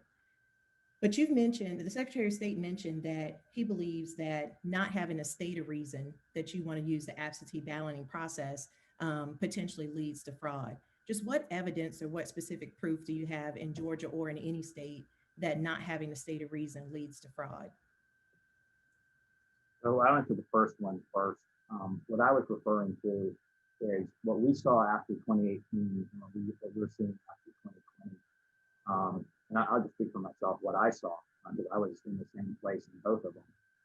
We saw people making complaints saying, oh, this happened to me, this was my experience, and that's voter suppression. And a lot of times what it was when we have 4 million people vote or 5 million people vote like this year, There are going to be people that for some reason or another, they have some inconvenience in the process. Their information might not be up to date. There might be an error at the polls by the poll workers who are only human. And so what we saw after 2018 was people saying, oh, this happened to me, and this was suppression. And then what we're seeing after 2020 was kind of the same fact pattern. We're saying, oh, this happened to me when I went to vote, and that's fraud. And so that's what I was referring to. And I think we need to be careful, like you said, of minimizing any of those issues. But by throwing stuff out that's not either of those issues, that's basically what we do. And I do think both sides are guilty of that. And I think that's what we've seen. That's what I've seen at least, in my position here. The other thing I would say is, I think when we want to set up from an election system is one that everyone has confidence in. And like I said earlier, when you go, in terms of in-person voting, everyone can have confidence in, I think, those results based on the way it works. Absentee voting is harder because of what it is. Now, that doesn't mean that there's widespread fraud, and that's not what we're saying. But you guys don't have to have widespread fraud to make a change. I think what you should look at is what provides confidence to people. We're in a state where I think we're going to continue to have close elections, and we're going to continue to have very spirited, I think, responses on each side. And when we have a really close election like we did this year, it's really some of the processes, and a lot of election stuff are set up like this. The processes are designed to promote confidence. And we need to make sure all of our processes are set up that way. But specifically, having to provide an excuse as to why you want to use absentee voting, how does that relate to an increase or decrease of fraud? What does that have to do with voter fraud potentially occurring in an election? Well, again, like I said earlier, by whatever avenue they deem as fit.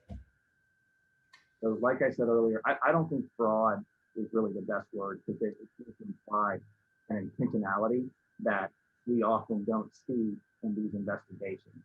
I do think kind of illegal votes is better because, I think we all agree that an illegal vote passed can cancel out a legal vote, and that's not okay. And you can cast an illegal vote if you no longer live here and you're eligible and not eligible to vote, but you vote. That's not allowed. Now, you might do it completely innocently. It might not be intentional. We're investigating people who voted both absentee and in person. And some of those, it seems to be completely innocent, where it's, a lot of times older people who were maybe confused and thought that there was a different election. So I don't want to call that fraud, but it's still not allowed. And those are the things that I think the system's got to be set up to, to protect from. Okay, so to be clear, none of that has anything to do with providing a reason as to why you would want to use absentee voting, but I'll move on. You brought up voter confidence, which I'm glad you brought that up, because that actually goes to my second question. We know that there's no proof that the Dominion voting machines were hacked in the November election, but we did know about the vulnerabilities of these machines before we got them.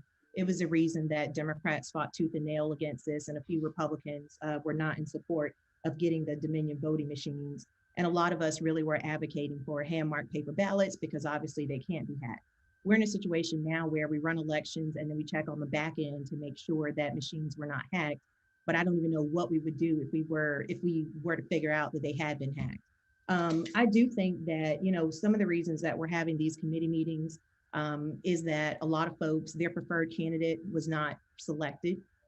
Trump did not win the election. And so I think that the sheer vulnerability of the machines that we already knew about them before we got them, definitely gives people something to rely on when they don't get the result that they want in an election.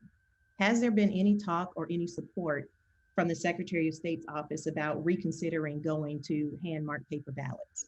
Because we know paper can't be hacked. We know with these Dominion machines, you still can't audit the intent of the voter. So, Ryan, can I answer that question? And I would just like to briefly say that if you used a hand-marked paper ballot, it would still be run through the same scanner that we're using right now, unless you're really suggesting to use hand-marked paper ballots with hand counting. But the difference is with hand-marked paper ballots, you can audit the intent of the voter, where you can with these Dominion machines. so, you know, there's experts that say you cannot audit DMDs. There's experts that say that you can. You know, frankly, the experts that say that you cannot have been pretty quiet because those experts, I think, do like the result of this election. So we haven't been hearing from them. All the issues that we have seen have been with hand-marked paper ballots. So hand-marked paper ballots do not decrease issues. In fact, our experience is they increase issues. You have to deal with issues of voter intent. If you talk to any election official, they'll say the creative ways in terms of how voters mark their ballots can be very difficult to determine. And you know, what we are finding is the same thing as signature verification. The less subjectivity you can have for election officials, the more confidence you can provide in the system. So the answer is no, you know, it's not something we're considering. And I don't think it's something that the General Assembly should consider or should really move to either. Mr. Chairman. Representative Chair, let me get, I know Representative Shannon had one final question. I believe she had 3 questions. Let me get to her question. I'll redirect back to you after she asks her question and gets answered. Sure. Thank you. The final question is, and again, this goes to voter confidence. From the SOS's office, we've seen that the SOS has played up overstated investigations about 501c3 groups and their activities during the election. Yesterday, Mr. Sterling said on social media that illegal voting happens every day, which obviously folks look at that and probably assume that it's very widespread and that our elections are rife with fraud. In my opinion, all of this works to decrease voter confidence. And it's really sad that that is coming from the Secretary of State's office. I guess my question is, do you understand the connection between continuing the theme that illegal voting and that voter fraud is rampant or happening all the time? How that makes the public feel like our elections are rife with fraud? Because that has even led to death threats for poll workers. The thought of fraud has led to death threats for many folks on this committee. It's led to death threats for folks in the Secretary of State's office. And it just really seems like you can't have it both ways. You can't continue with this thing, but then also run to the media and talk about death threats. Now, obviously, I don't condone death threats against any public official. We've all had them. They're all inappropriate.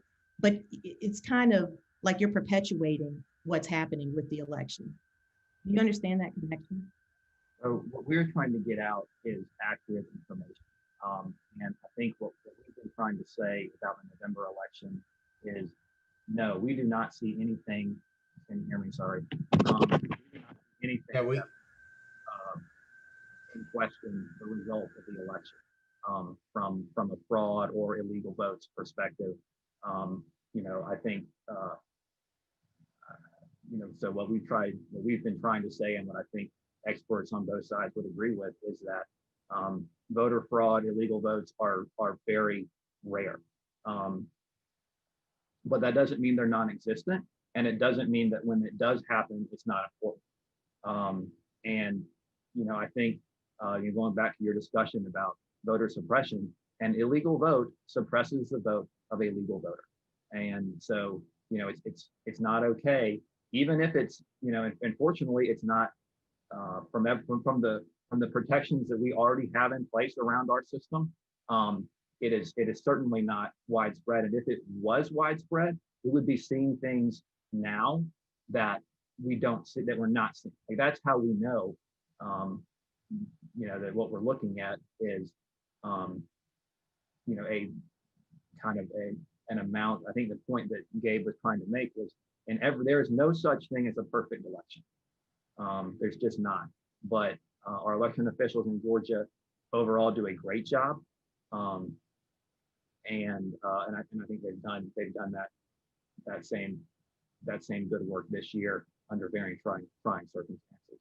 Right, and just to close, you're making my point, which is just that there has not been any proof of widespread fraud. We know that. I do not for a second believe, with the way that Republicans have over and over talked about voter fraud and how we need to crack down on it over the years, I don't for a second believe that if there was actual proof of fraud, that you wouldn't jump on it. I mean, I just don't believe that. So that's one of the things that gives me confidence that there was not widespread fraud in this election. But at the same time, like I said, continuing with themes of illegal voting happening every day, overstated investigations, it's concerning to me because it seems like that's a lot of partisan activity from the Secretary of State's office, which is funded by taxpayers. And you just can't have it both ways. So that's all.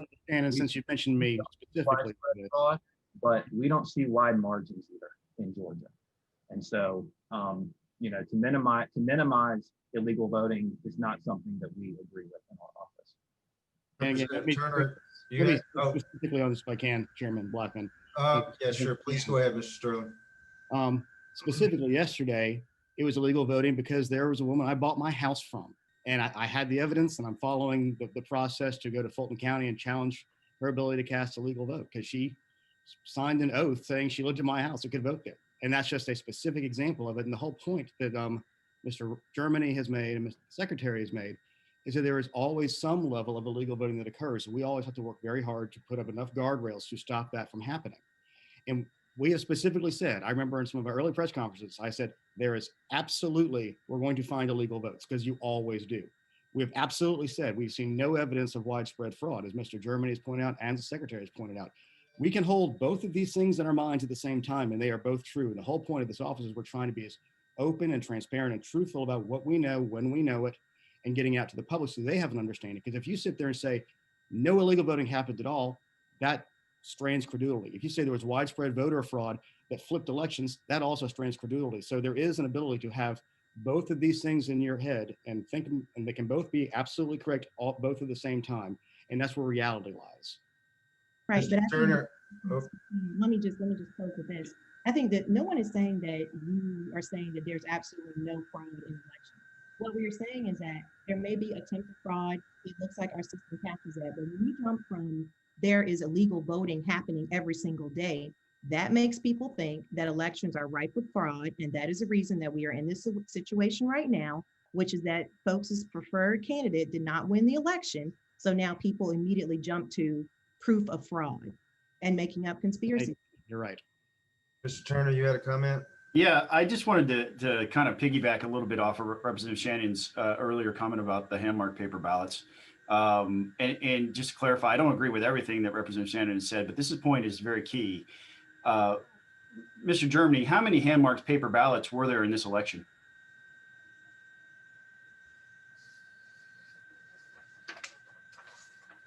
And you're muted, by the way. Right. There was 1.3 million approximately absentee ballots, and then I don't have the exact number of provisional ballots, but probably 10, I would guess, in the another 10,000. Right at 10,000. So 1.3 million hand-marked paper ballots. And of those 1.3 million hand-marked paper ballots, how many times did we have problems trying to discern the intent of the voter? We would have to, talk to county election officials about that. When that happens, that goes through a vote review panel. Right. I would say that it's not, the vast majority, they're fine. But again, like I said to Shannon, in Georgia in elections, it can be, there can be a significance in a small amount of ballots. Would you agree with the assertion that, Turner, I'm sorry. Turner, no, excuse me. I know that we all have a ton of questions, but okay, after 11 o'clock, we're trying to keep this to 2 hours, and there are still people that have not gotten asked the first question, including myself. So I would like to recognize Representative Knight, who has a special case that he has asked to ask a couple of quick questions regarding, and so we have allowed him to be on the call with us today. Representative Knight, Chairman Knight. Yes, thank you, Mr. Chairman. I appreciate the opportunity to participate and to ask a few questions. First of all, going back to, as you started the meeting, was to get some updates on the specific investigations. As I know you know, and probably several members know, Spalding County's election on November 3rd was, all the way up to the national media of the failure that happened that morning. And then subsequent to that, things that we're seeing are coming out in investigation. So one thing I would like to is to see if we could go back and get an update maybe on that investigation, any updates on that investigation. Second of all, I know and I'll defer to the chair on this, but as we were hearing the opening remarks and all, we talked about training and audits and from the GBI. As somebody who used to do audits, all audits are not created equal. I would tell you that I would, if the chair, asked the chair that maybe we request the scope and procedures of the specific audit. I think it's very important as the General Assembly goes forward in this to know, to look at those procedures. Also, you talked about. Can you get us that? Can you get us that, Mr. Germany, Mr. Sterling? You can just thumbs up. Can you get us that, the request? Along those lines. Okay, thank you. The actual forensic report, and you can probably back figure from that. We got to make sure there's no security stuff in there if we release it publicly. All right. Representative Knight, please. All right, but also, and also there was training issues there. Talking about that the local elections had been trained. It'd be interesting to see the documentation of what local election supervisors completed that training. And then second of all, Mr. Chair, and again, I'll defer to you, but the copy of the contracts as we go forward to understand the relationship of the contracts and the vendors. But with that, going back to maybe an opportunity for Secretary of State to elaborate on any updates from the Spalding County issues and investigation. If you would, please. Do you have any that you can share with us? Yes. So I know our investigators have been in Spalding County along with GBI.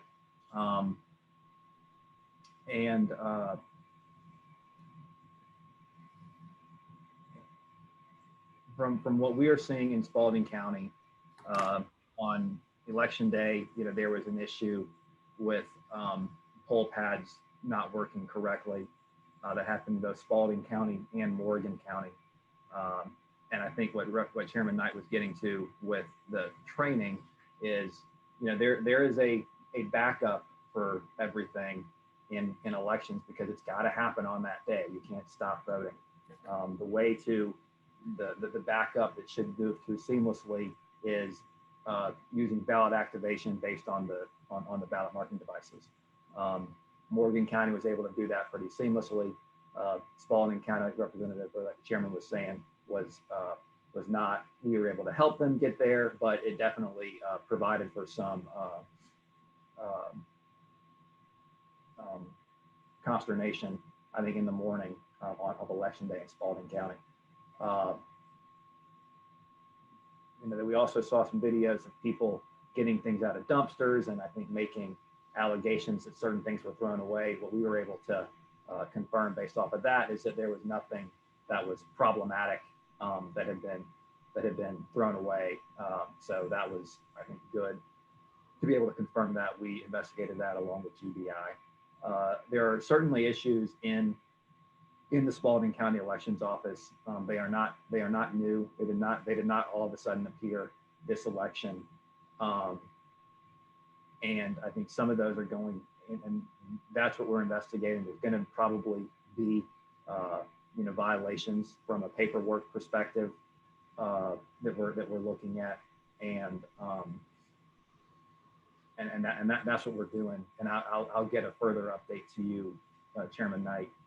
And I apologize for not being able to get it to you sooner.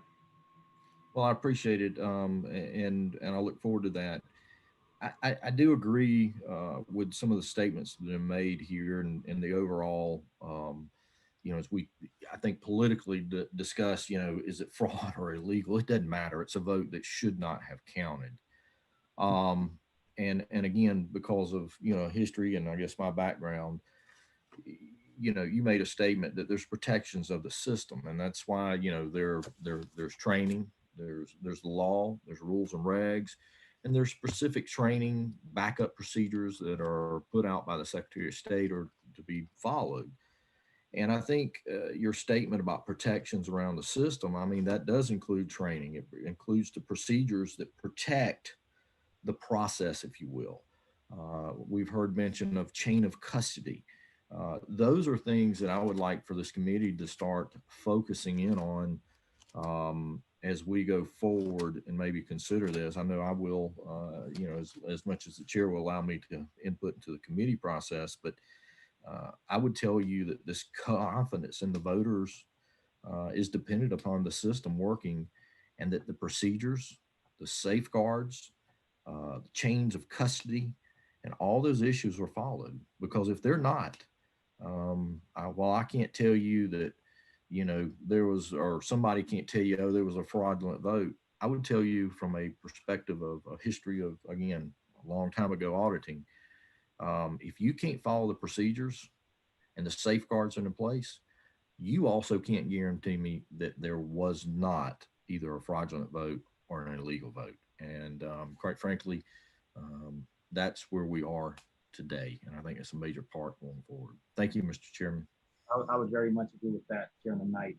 That paperwork is very important, and there's a reason it's in place, and it goes to the overall confidence that we want to provide in the system. So your point is well taken. One further question, Mr. Chairman, if I may. Quickly, please.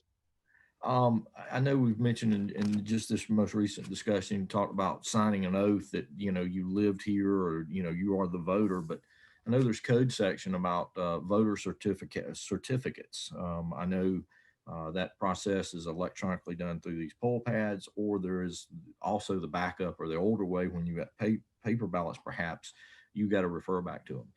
But is it true? I understand that code section 21.2, 431 and 432 that the law calls for voter certificates. Is it your opinion, and I know I'm putting this on you on the spot, but if those voter certificates were not signed by the electors, what is the effect of that? And what is the effect of that in regards to making sure that every vote counted also? And also the issue of somebody is certifying that they are who they are, but it also includes, if my understanding, an address and perhaps a birth date, if I remember correctly. Correct.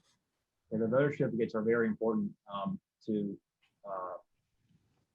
these people. That's where they affirm that they are who they say they are and they live where they say they live. So it should be done with every voter. Now it happens electronically when you go vote on election day. At least you sign the poll pad. If you need to go early vote, you sign the old paper certificate. But it needs to be, it should be done with every voter, and those are some of the issues that we're looking into in Spalding County. I thank you, Ryan. I appreciate that, and I hope that you'll look a little bit harder there, because it's information is popping up from constituents that those were not completed, or in some cases those were not completed. Thank you, Chairman Knight. Representative Burnell. Thank you, Mr. Chairman. I want to go back to something that the Secretary mentioned in the beginning, that he wanted to change, that we would no longer have no excuse-based system for absentee voting. And one of the things he mentioned was that because we have 3 weeks of early voting, however, I would like to know what the solution would be, because then we would have all these people standing in line, and we've had enough bad national press of people standing in line. And so this would disenfranchise a lot of voters because they wouldn't want to come out and stand in line. So, and then we also had the case with Cobb County where they reduced, for the runoff, they reduced their number of early voting locations, which means that once again, lines, disenfranchisement. So I like to know what the solution would be if you don't want to have no excuse-based system for absentee voting. What are we going to do about all the lines and still the perception that Georgia doesn't know how to run an election? Right, that's a good question. You know, and I think if the General Assembly decides to move back to an excuse-based system, we need to look at you know, making sure counties are offering sufficient in-person voting. We proposed a bill last year that put in place if there's a line of more than an hour at any point during the day, you've got to either provide additional equipment to the polling place or split the precinct and provide another polling place. And I think what we've also seen this we implemented this year is better line tracking. I think a lot of what we've seen with lines in the past, we did see lines in Fulton County in June primary, certainly, and that was for a lot of reasons. I think mostly related to COVID and to other kind of construction issues that they have where places were not available. But I think we're instituting better line tracking so we can see where do those specific issues need to be addressed, because I think our office has been clear this whole year. Yeah, but you should not have to stand in line a long time to cast a ballot. I think the national sort of trade or national standard is it should be less than 30 minutes, and that's what we think it should be as well. Thank you. I have one more question. Then if we were going to order more equipment, would that be on the county or would that be on the state? So, yes, ma'am. So any additional equipment purchased would be on the county. I think what we see right now from a allocation perspective is there's a sufficient number of machines. In some counties, there might need to be some maybe some additional polling locations so that the equipment can be spread out a little more. But I think there's a sufficient number of machines. It just we need to look at how it's allocated. Thank you. Thank you, Representative Brunel. Chairman Lumsden, Representative Lumsden, are you on the line still? Yes. And we'll have Representative Gaulet and Representative Taylor. All right. The perceived credibility of the voting of the investigative process is critical to the public confidence in our election outcome. Your office conducts investigations of complaints about voting irregularities, voter fraud, and other violations of voter law are serious offenses. You have an investigative division. What is your authority to investigate and their training? How do you pursue prosecutions? And how is your investigative authority different, say, from the GBI? Yes, sir. Good question. Our investigations division, our chief investigator is Francis Watson. All of our investigators are post-certified law enforcement officers through the Georgia post training. We have, I want to say, 22 investigators currently. We're grateful to the governor for allowing GBI to assist us in the current investigations that we have. What we investigate, we basically do investigations in the elections context for the state election board, and we can investigate election administration, fraud, or irregularities. And then what we provide the results of that investigation to the state election board. State election board makes a determination of how to proceed, and that can be either referring it to the Attorney General's office for administrative, I don't know if prosecution is the right word, but kind of an administrative result where it goes to administrative court. That generally results in a fine. or if, for, particularly egregious cases, it would, we do refer things to district attorney's offices, and then start working with them so they can prosecute. The prosecutorial determination that's made by the individual district attorney in that district, and then we provide the support that he would need from an investigative standpoint, he or she. All right, very good. Thank you. Thank you, Chairman. Representative Gullett. Hey, Ryan, thanks for joining us so long today.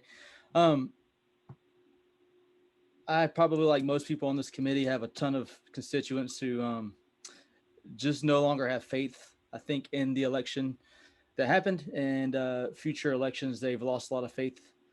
And I believe that we as a state have lost a lot of credibility from our constituents and the voters on the election process. Some of that is related to obviously who wins and who loses, right? That's a big piece of it. Some of it's related to some misinformation. Some of it's related to information that I believe people believe is accurate. December 10th, we had a number of people come testify. I believe they signed affidavits, saying it was, it was truthful. Especially around poll watching, I think a number of those were there outside the campaigns having trouble, but or raising complaints. But people who were poll watchers or worked the polls, poll managers and such, talking about different problems they saw through the process. Today, you guys kind of paint a little different perspective and picture that while the election wasn't, what Secretary Raffensperger, the results that he wanted, that he believes the elections were held properly, and voter fraud, I guess, really didn't change, or nothing about the election changes the outcome of the election. I'm having trouble reconciling those two. I believe the truth is somewhere in the middle, probably, right? And just like I've served on the Board of Elections in my county before being elected here. Elections are at the county level. I think for my constituents, the biggest hurdle that they have is that Paulding County is one of the best in the state. And I think anyone who's involved with elections believes that to be true and sees that to be true.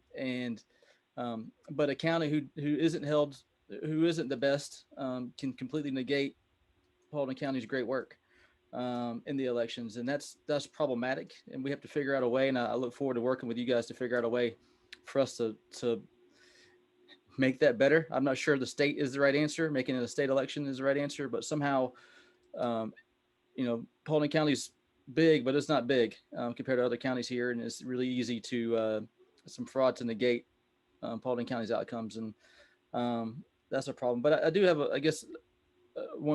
two quick questions. Earlier, you said removing dead voters and felons, comes monthly. And when I served on the Board of Elections, that came to us as the board, and we voted to remove those people from the rolls. We had a member of the committee of the board who, at the time, didn't believe felons should lose their right to vote. So we always had one nay on that. I don't know what happens if, a Board of Elections believed that they didn't approve removing these folks from the rolls. I don't know if there's a process that you guys have in place to validate that they have removed these people from the rolls. And I guess that's my first question. Is there a process that the state has in order to validate that the Board of Elections are actually doing this? Yes, good question. First of all, I would echo your comments about Deirdre Holden and her team in Paulding County. I think they do a great job. The law for removing dead people and felons is a shall, and it says the election superintendent shall do this. What we provide the counties is the matched list, so they can go through and basically, just hit, kind of approve the ones that we've identified who are dead or convicted of felonies who are on the voter rolls. And we can see that on each county's voter registration dashboard. Are they running the processes that we've sent them? and we do keep up with counties on that. If they were not doing it, that would be a violation of the law. And if they persisted in not, what we have seen is sometimes when people get behind, we call and say, "Hey, you're not running this process," and they say, "Oh yeah, let me get to it." We have not seen anybody who's just, "No, I'm not going to do it." I mean, I think as you understood, kind of, and still do, of course, on the, and that's the position we're in too. That we follow laws that we disagree with all the time. That's, it's when you guys pass a law, that takes the discretion away from us. And federal law, of course, it's the same thing. So we don't see people not doing it, but we do, and we would be watching for that. My final question, and I appreciate that answer, is I've had a number of people, constituents, actually have submitted open records requests to the office, Secretary of State. They automatically pretty much get a 60-day response back. And I know you guys are inundated with that. I'm not sure if I believe that that's actually fallen under the law, being inundated by giving them a 60-day window. But I'm not a lawyer either. But I don't know how you guys, I think that needs to be fixed from a way that you're definitely inundated, and I sympathize with that wholeheartedly. But I also think we need to improve the process of how do we knock down all those requests. I don't think they're going away, and 2 months is too long in my mind for sunshine on some of these things. So if there's a way for you guys to, figure out a process in place to temporary help or whatever it is to help knock some of these down, that would be, a great, would be much appreciated on my side. Certainly appreciate the offer of additional resources to appropriations. I got you. All right. No further questions, Mr. Chairman. Thank you for the time. Thank you, Representative Gullett. Representative Taylor, Chair Lady Taylor, and then Representative Williamson. Thank you, Mr. Chairman. Can you hear me? Yes, ma'am. Okay. Like everybody else, I've had tens of thousands of constituents with issues and concerns about this election this year.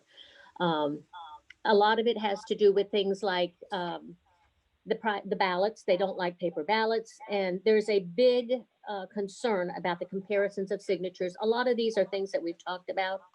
The driver services uses the electronic signature pad, and it's very hard to use that as a comparison.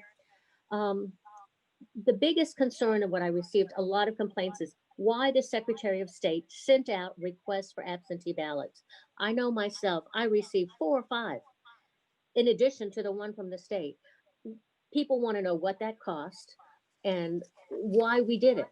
I don't see that that is a reason that we need to continue doing things like that. And it amplified the problems with the paper ballots. And is there some way that these ballots can be screened and checked and scanned in prior to the election day? This was another issue that we had with the counting locations. All of this was left until after it was over and some of our larger areas and counties, and that made it take weeks and weeks to be done. Why can't that be done ahead of time?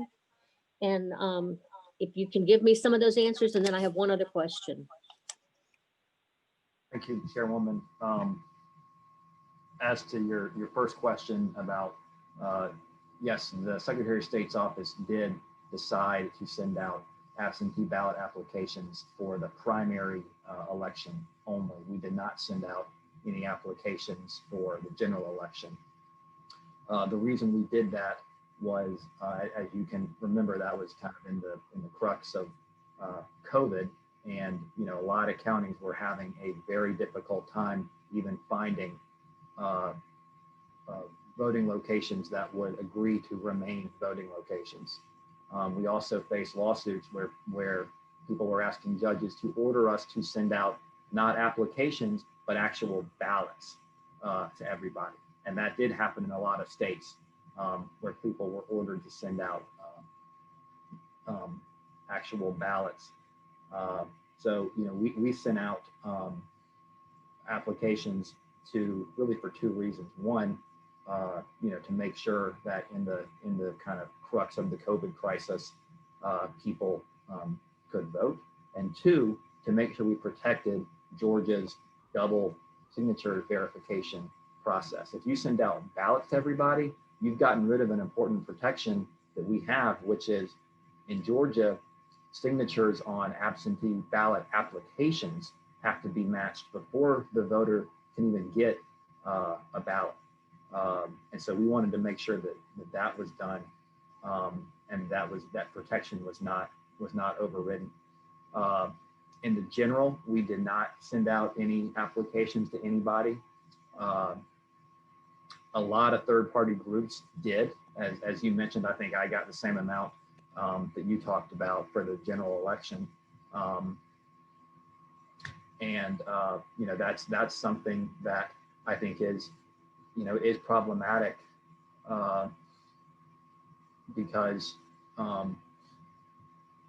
it goes to what we were talking about with some of these third-party groups, where from what we're seeing so far in our investigations, they're not exercising a lot of responsibility in terms of, making sure that people are still eligible to vote. For instance, when we send out applications, you can choose to run, to send them to, if the person has a new address. And we said, no, send them to the address on file.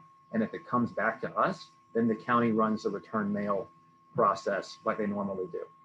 Third-party groups are, trying to locate those people wherever they may be. And our position was, if you're not where you said you were, then you don't get this application. So I think we were able to do it responsibly, and to make sure that initial signature match protection remained in place.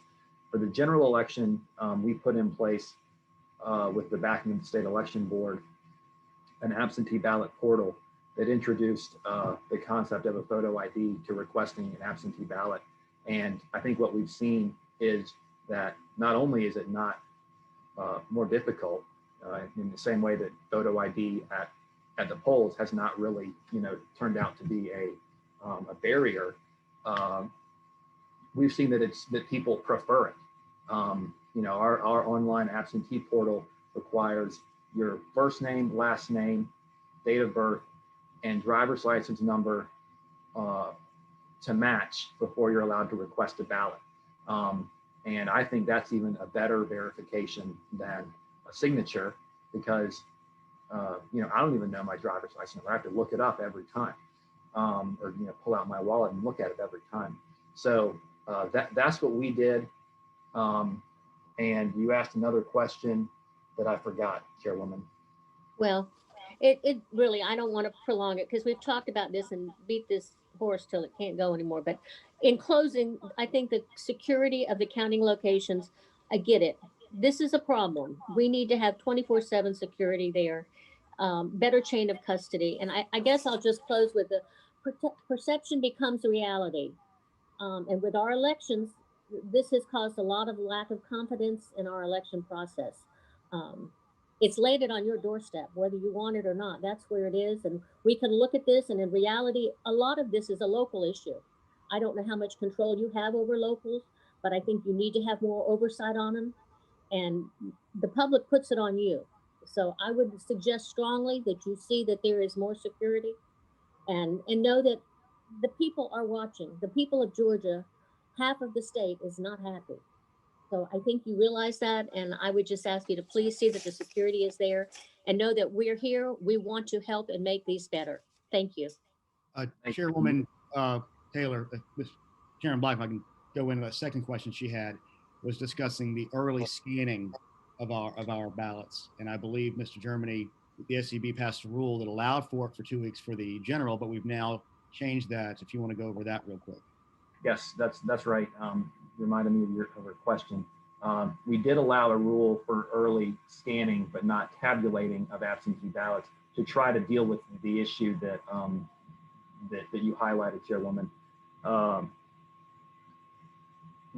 And some counties did better than others. I think what we did see in Georgia is frankly, they counted ballots significantly faster than most other states. We had a very, very close election. So the amount, even the small amount of outstanding ballots was problematic. But we've tried to get across to counties that, hey, if you are counting them days later, people think that means the ballot came in days later. That's not the case, but it's kind of an understandable jump from from public who's just interested in this. And so we want them to say, you've got to be keeping up with this as much as possible. For the January election, the state election board passed an emergency regulation slightly changing the early scanning to go from for the last week, you have to do it. So that means we think that every county will be more caught up on election day, and then we'll be thinking of other ways too to make sure that, basically, I think the real problem is we want people to know that all the ballots other than military and overseas have to arrive by 7 p.m. on election night. And so the county should be able to put out, a good number of, okay, here's the universe of outstanding ballots for us. And we'll be working with counties to better get that across for the January 5th election. Thank you, Mr. Germany. Representative Williamson.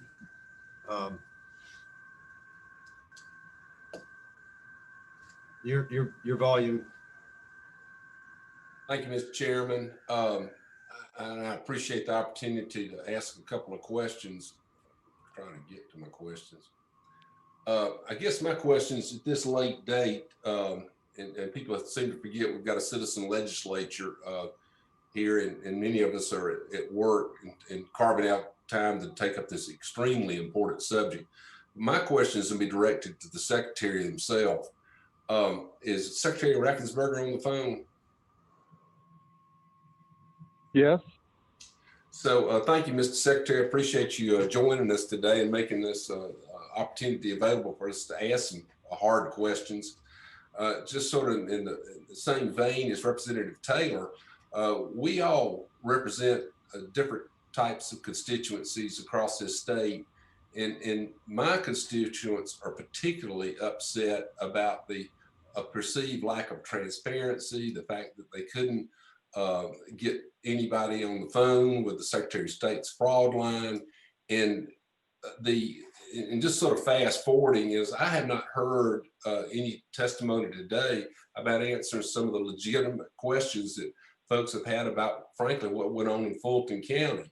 Fulton County, as we all know, we've already discussed it in detail, that this is a county-run system throughout the state. But for over 20 years, in particular, Fulton County has never seemed to get their elections right.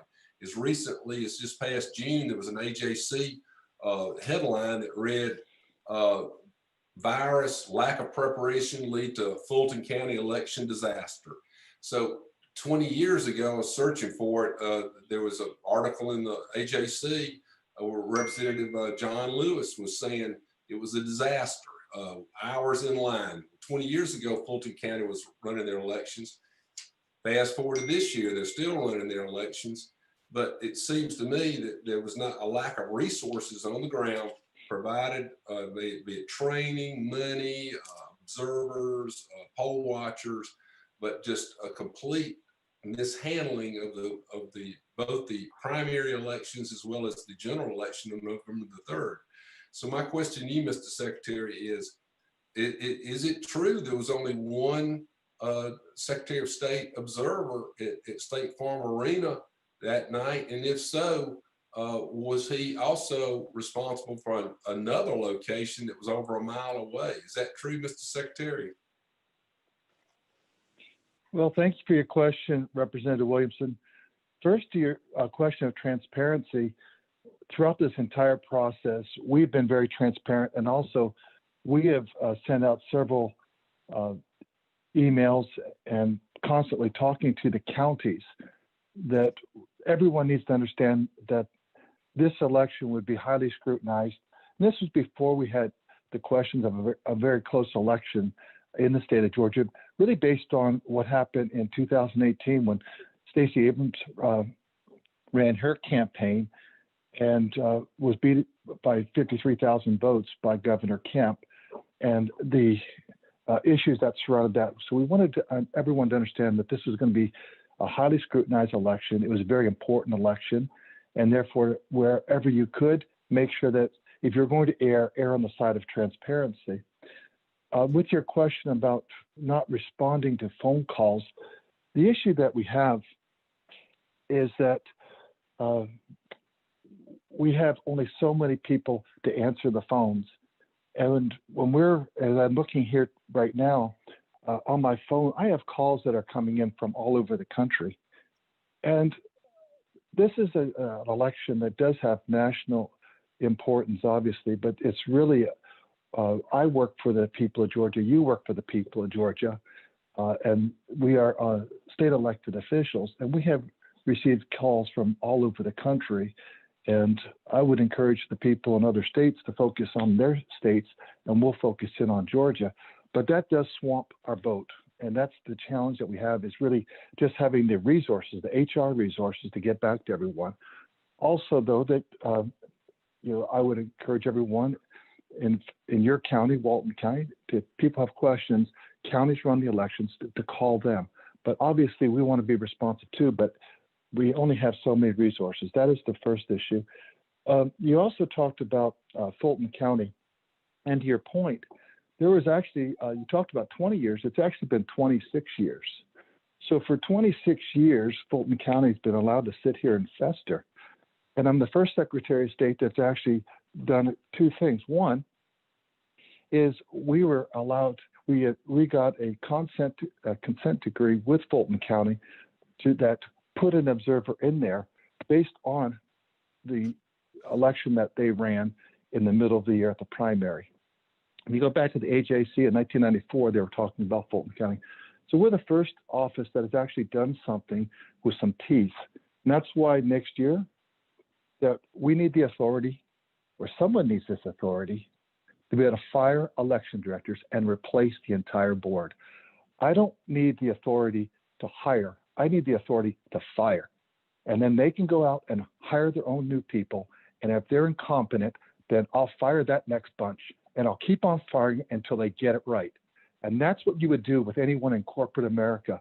In fact, Florida has cleaned up some of their problem counties with that exact same way of doing things, is that they replaced boards, they replaced election officials, and those two counties that they had issues with aren't problems anymore. So we fully hear you because we live it. And I know that every elected official in the state of Georgia is hearing from their people also. So my question the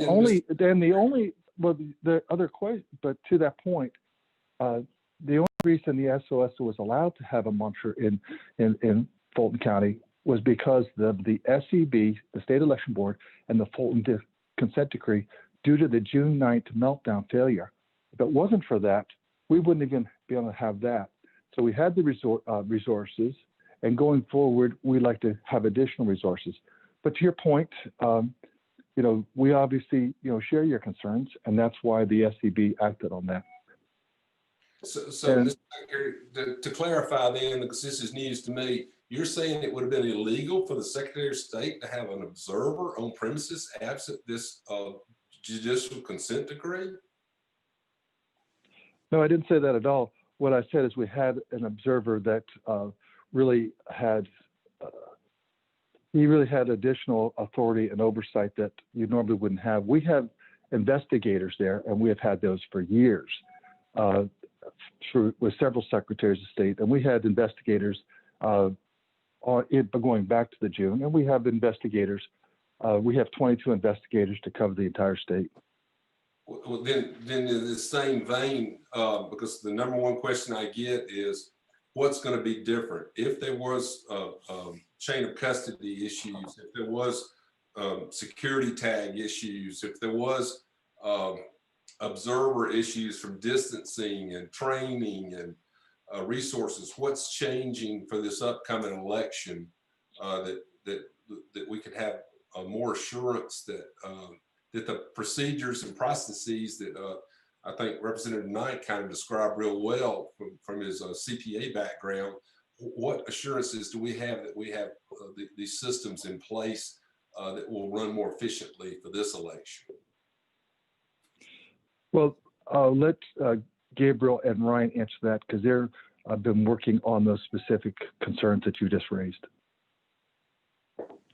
Mr. Secretary, respectfully, I'd love to hear your point as the elected official in charge of all this.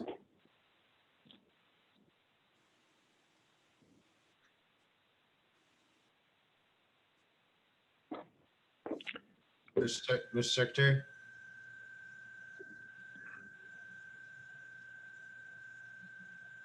Can you address that? One of the issues that we have right now is we have an awful lot of ongoing litigation and investigations. And I believe it'd be best if our corporate counsel would answer those questions. Hi, Germany. I'm happy to address that. So, yes, the point the Secretary was making that we took specific action after the June primary to put in place additional oversight into Fulton County. We asked the General Assembly in the session for authority to, similar to what you guys have done for school boards when they're consistently failing to have the state election board step in and replace that board. That did not pass. So failing that, we did the resources and the procedures that we could use through the state election board to put in place additional oversight into Fulton County prior to the November election. And I think what you'll see through that is the amount of issues that Fulton County had from the primary to the November election was significantly decreased.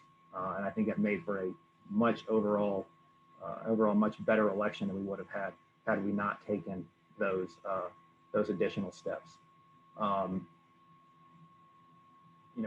I think if we had additional authority, we'd be happy to use that as well to step into Fulton. The problems that you mentioned, Representative, especially in Fulton, have been longstanding,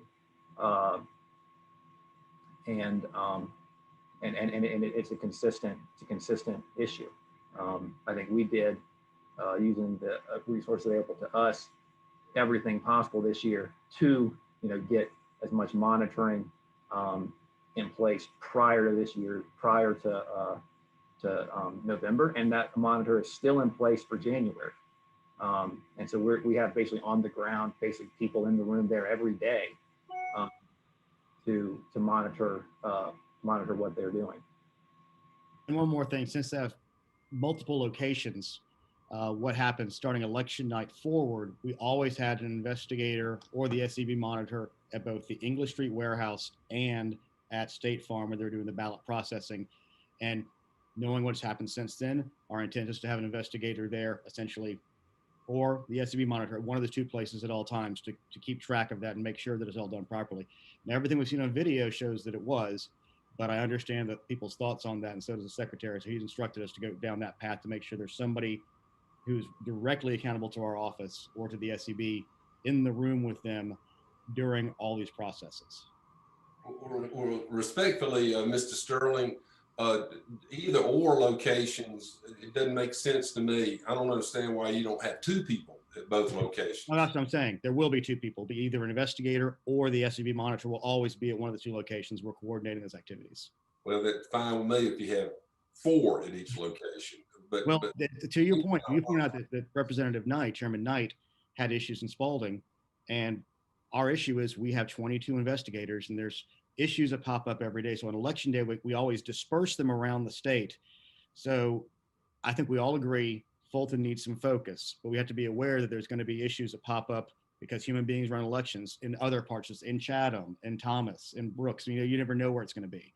So we have to use the resources we have in such a way as to instill voter confidence, but execute good election administration at the same time. I hope that helps to quell some of the fears moving forward, because it was decided on that election night that from that point forward, given the questions around that, we were just going to have a body in that room at all times, and we did. Mr. Chairman, I got one more follow-up question. If you don't mind. Yes, sir. And I'll wrap it up. On that is a little lead-in monologue on the whole issues that I thought great job of Representative Jones bringing it up, talking about the machines and whether or not we can literally audit those. I thought, again, Representative Knight with his CPA background touched on the whole audit process. We've talked about Cobb County. We've talked about, I understand the University of Georgia has been hired to do the, and I don't know what we're calling this statewide absentee ballot signature check, but I know that from my business experience, when you're talking about auditing, when you're looking at financial statements, you're looking at either reviewed, compiled, or true audits. And I'm begging the Secretary of State and this General Assembly to look at true forensic audits, to take the ambiguity and doubt about this balloting system. Representative Shannon made a great point about the fact that her colleagues were very suspect about the system that was ultimately chosen by the Secretary of State's office. Now, I want to remind everyone, especially any constituents and citizens that might be watching this, that the General Assembly's intent in House Bill 316 was a system, a methodology, and there was no vendor picked. The vendor was vetted by the appropriate authorities in the purchasing arm of the state of Georgia.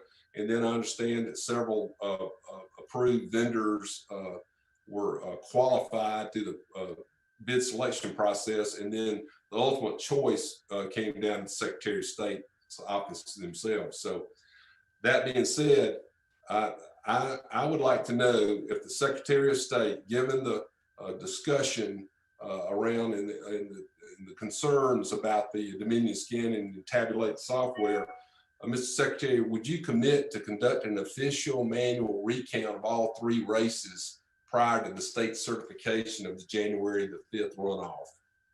Mr. Secretary, that's a specific question for you.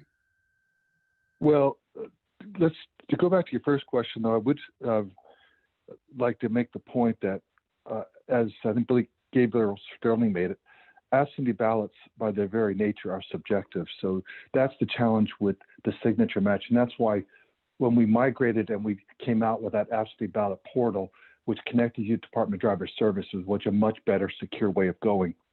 With the machines themselves, I want to also reemphasize the point made earlier that some people glossed over or maybe wasn't heard. And that is that we have done a forensic of a sample size of the machines. And if money were no object, we could do that for every single machine in the state of Georgia. But of the audit that was done, the forensic audit, it showed that the machines, were counting correctly. When we did the hand retally, some people call it a hand recount, but it was a hand retally during the audit process, that served the additional purpose of showing that the machines obviously did not flip votes that had been reporting in other states, because we got, in many of the counties, over 50 of the counties had the exact same number. And so that is something that would verify that. As it relates to this upcoming election, I don't want to get ahead of ourselves, but a candidate that does not prevail and is within 0.5% is then entitled to a recount. And a recount would be the machines running through that scanner. And so that would be something. The actual audit process was something that was in 316 for the general election. And so that is something we'll consider what you've requested today.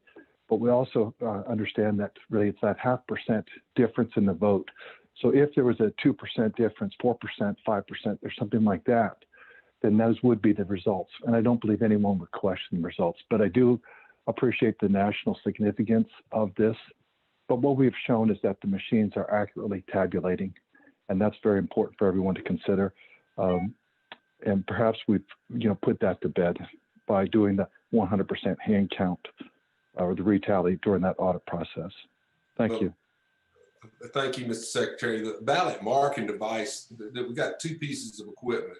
It's my observation, it seems like all the concern is not with the ballot marking device. That actually still seems to be a very efficient way to load a ballot and then get voter intent on a ballot, since we all get to hold that ballot and see very clearly, to Representative Shannon's point, the direct voter intent of that ballot.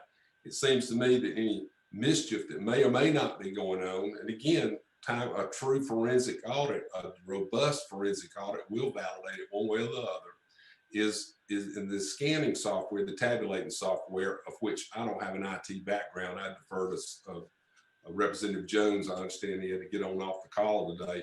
I would defer to my colleagues in the General Assembly that are much more up to speed on that issue. But again, thank you for joining us, Mr. Secretary. I wish you could have joined us in our December the 10th meeting, but 2 weeks late is better than never at all. So I applaud you for making this. But to Representative Williams' point again, when we did the forensic audit of the machine, it was of the scanner. It is of the entire system, but those scanners that are doing the tabulation and the scanning, those are what were audited also. So they're less. I don't want to leave any doubt in anyone's mind. And so we know that the machines were actually accurately scanning, accurately tabulating, and that was part of the forensic audit that Pro V1 did. And I believe that everyone's had a copy of that. But if you don't recall seeing that, Chairman, we'll send that back out to you. Let us know if we need to send that out to you again. But we want to make sure all the members are aware that that has happened already. But thank you, Representative. Chairman Blackman, if I can step in for two quick things to Representative Williamson's points. Yeah, if you could be brief. I think we have Ms. Williams, Representative Williams, and myself, and then we have some follow-ups. If y'all are willing to stay on the line, it just draws it out longer. But thank you. Yeah, please go ahead. Representative Williamson, you said it was the decision of the Secretary of State's office to pick Dominion at the end. Not exactly how the procurement process works.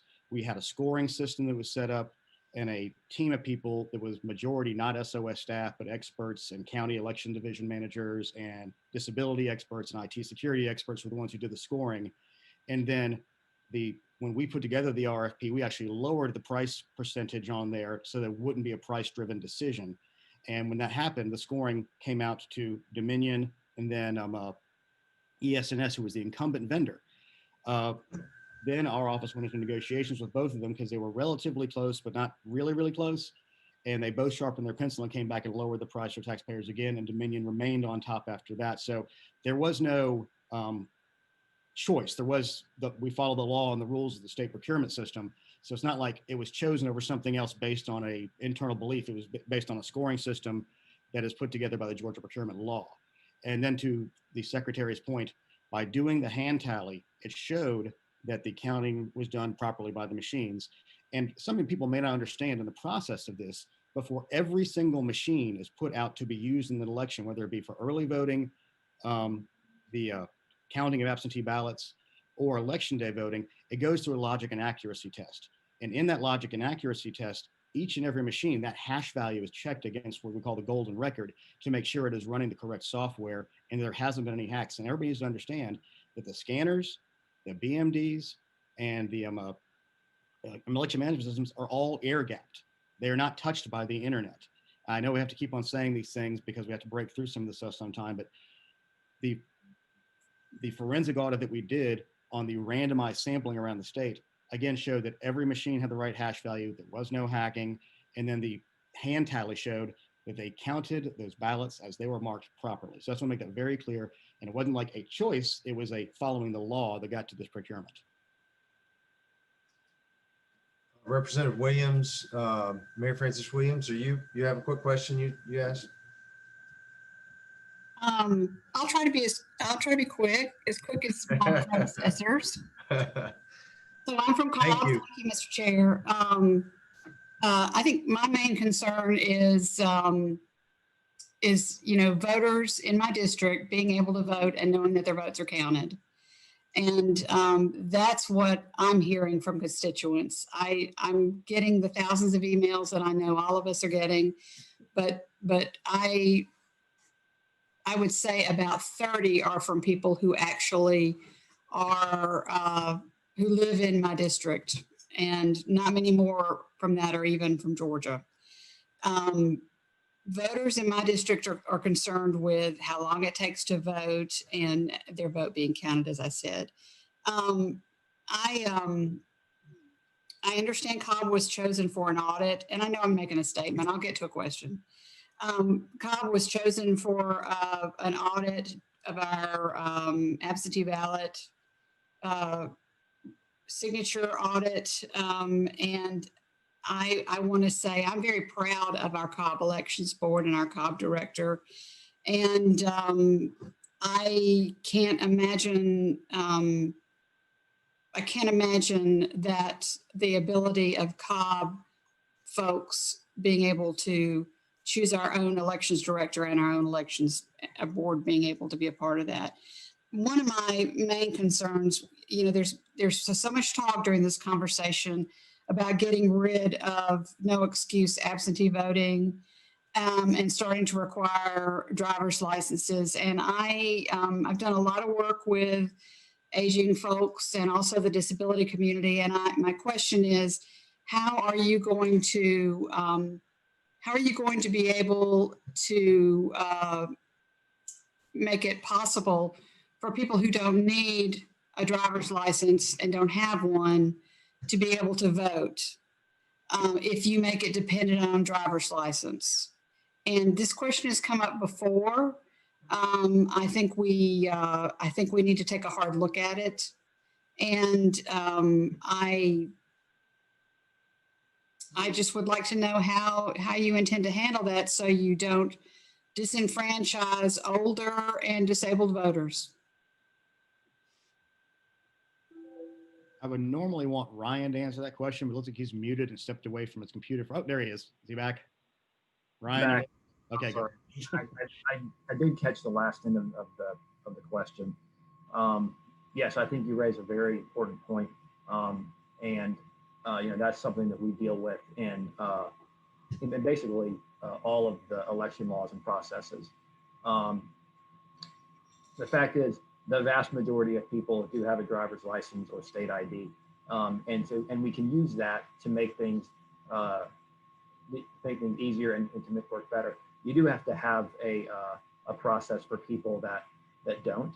It's the same way that our photo ID law works, where there's other IDs that work, and then you can also get a free voter ID from your county elections office if you don't have any of those things. So I think it would be something similar that's in place. Federal law recognizes the same thing, that requires matching of driver's license numbers, and then if it doesn't match, then other things come into play. So I think that's the way that we would do that. Yeah, it's just kind of hard to get to Cobb Elections from a nursing home. I think that would be a pretty big hurdle for a lot of people.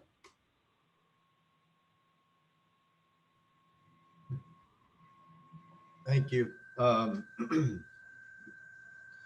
I know we've got a couple of follow-up questions. I'm going to try to, I've got a number of questions that have been fed to me from other members, from constituents, and I too, like Representative Williams just stated, have gotten thousands and thousands of emails. Some constituents, many not, and also a lot of phone calls, hundreds of phone calls, et cetera. So I'll try to go through this as quickly as I can. We are an hour long, but want to try to see if you can get some of these answered. So if you could just send us, Mr. Sterling or Mr. Germany, Secretary, what's different. A lot of folks are wondering, how is my vote going to count? Is it secure? I don't have confidence in this next election. For January 5th, if you get us something that what might be in place different that could make people feel a little more confident and secure about their vote being and counted legitimately and legally and correctly, and that election is going to be held in such manner. Let's see. I get a lot of questions about people saying they go to vote and they are being told they already voted, and various things happen from that point forward. But there have been repeated reports of those coming to our office and other folks. Can you speak to that at all? Yes, sir. Yes, that's a good point. And we have received those reports as well from the general election and a handful from early voting here. What we found in the general election is we probably got 100 or 150 complaints of that happening. And that's was people being told when they went to vote, oh, they had requested an absentee ballot. And the way that it works, if you've requested an absentee ballot, and then you show up to vote in person, there's some steps you have to take to cancel that absentee ballot, which include making sure that you're absentee, that you haven't already voted. And then if you don't surrender your absentee ballot, then it's not, you can't later turn it in and vote twice. So we see kind of a couple different things happening there. One, people being told they've requested an absentee ballot, and they say, oh, I haven't. What we saw for most of the time for that was people were on what's called the rollover list, which if you ask, if you're over 65, disabled, or military overseas, you can make one request and receive an absentee ballot for the entire cycle if you check the box requesting that. So what we saw is some people did request that, and then maybe were kind of unaware that they had requested that. The other thing we see is what you said, is when people show up to vote and they're told, oh, you already voted absentee. What that is, what we have found in our ongoing investigations is, one, seems like the poll worker really should say you requested an absentee ballot, not that they've already voted absentee, even though that is what the poll worker said, because we did see they had already voted. And then we did have a handful of issues where basically someone's status was entered incorrectly. Like we said earlier, elections are run by people in 159 different counties, and every once in a while there are things not put in correctly. From what we've seen, that happens very, very infrequently, and we investigate those as we get them, but that's what we're seeing as we investigate it. So have you seen anybody actually vote for somebody else? No. So there were a number of counties, or how many counties, I guess is the question, were not caught up with their absentee ballot processing by the morning of the general election on the 3rd. Do you have a number of those counties? I'm not sure what you mean.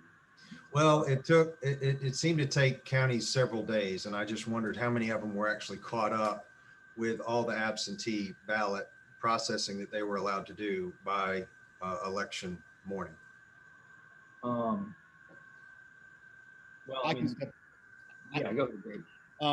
From my recollection, nearly every county was caught up on the morning of working through Monday evening. You know which ones were not? I was about to get to that. I guarantee you Fulton was one of them, because they were just a little behind, but they had the biggest backlog of any of those. I am honestly not aware of anybody else that was behind by more than maybe that Monday afternoon mail going into Tuesday, because Tuesday they were focused on the election. I simply am not aware of anybody who was that far behind on those fronts, because when we were talking to them all, we got indications from most of them. I can get with our elections director, who's actually off today, get a specific number on that one, but there was nobody who was like woefully behind. Everybody's like, we're caught up to where we need to be. Like Fulton was the only one that I'm aware of that seemed to have some backlog going in, which was part of the reason we were so irritated when it looked like they were going to knock off that night. With the state election board rule that you put in place of requiring the week before to begin, do you anticipate that helping those counties that weren't able to get it done? One would hope so. That's the intent. Okay. So regarding registration, I know that you have a state race and you have federal races, and are you going to be able to differentiate those registrations and who's eligible to vote in the election based on separate rules there? Georgia state law says that to be eligible to vote in a runoff, you've got to be eligible to vote in the initial election. We were sued about that a few years ago from a federal election standpoint. Federal law says that you cannot have a registration deadline more than 30 days before an election. And the question was, is a runoff an election? We had always considered it just a continuation of the election, not a new election. But federal law defines a runoff as a new election for federal elections. So that put us in the position of having to, we argued in court that that was not a correct interpretation. We were not successful in that argument. So we had to put in place a new election deadline, new voter registration deadline for federal elections. What we found when we put that in place is when elections are on the same day, we're not able systematically to have two different voter registration deadlines. It doesn't work. We tried to do it in 2018, and basically we had a lot of problems in terms of not identifying people correctly.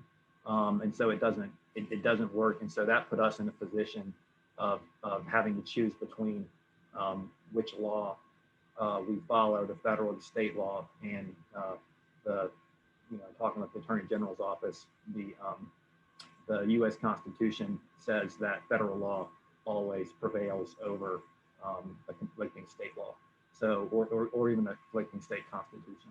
So we had to basically make that voter registration deadline the same in order to comply with federal law.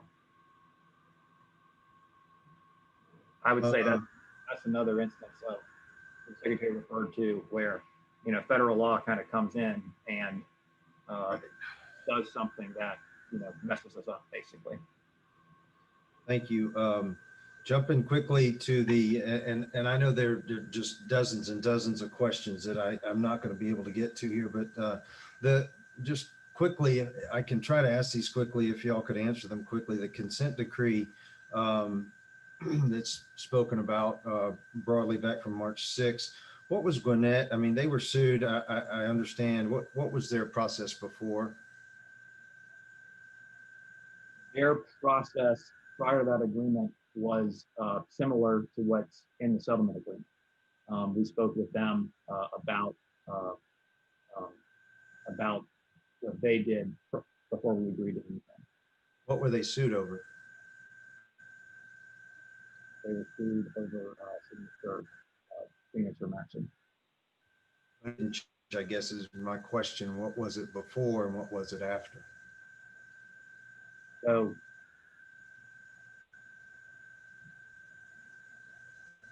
what I'm trying to say is the settlement agreement did not, from my understanding, reflect in any change in their process.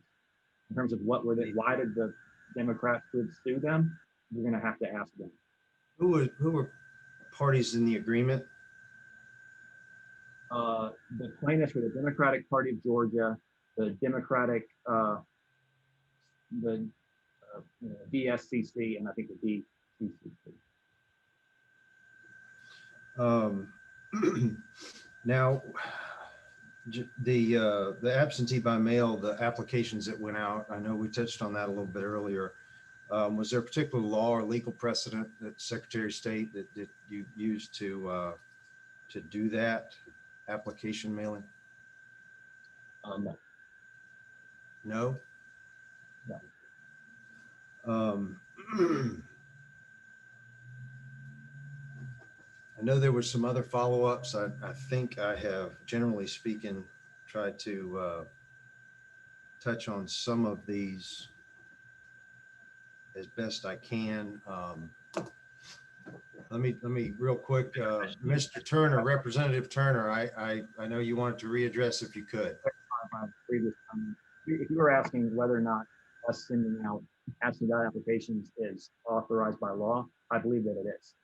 I believe it is something we can do. So, in terms of does the law specifically speak to it, I think the answer is no.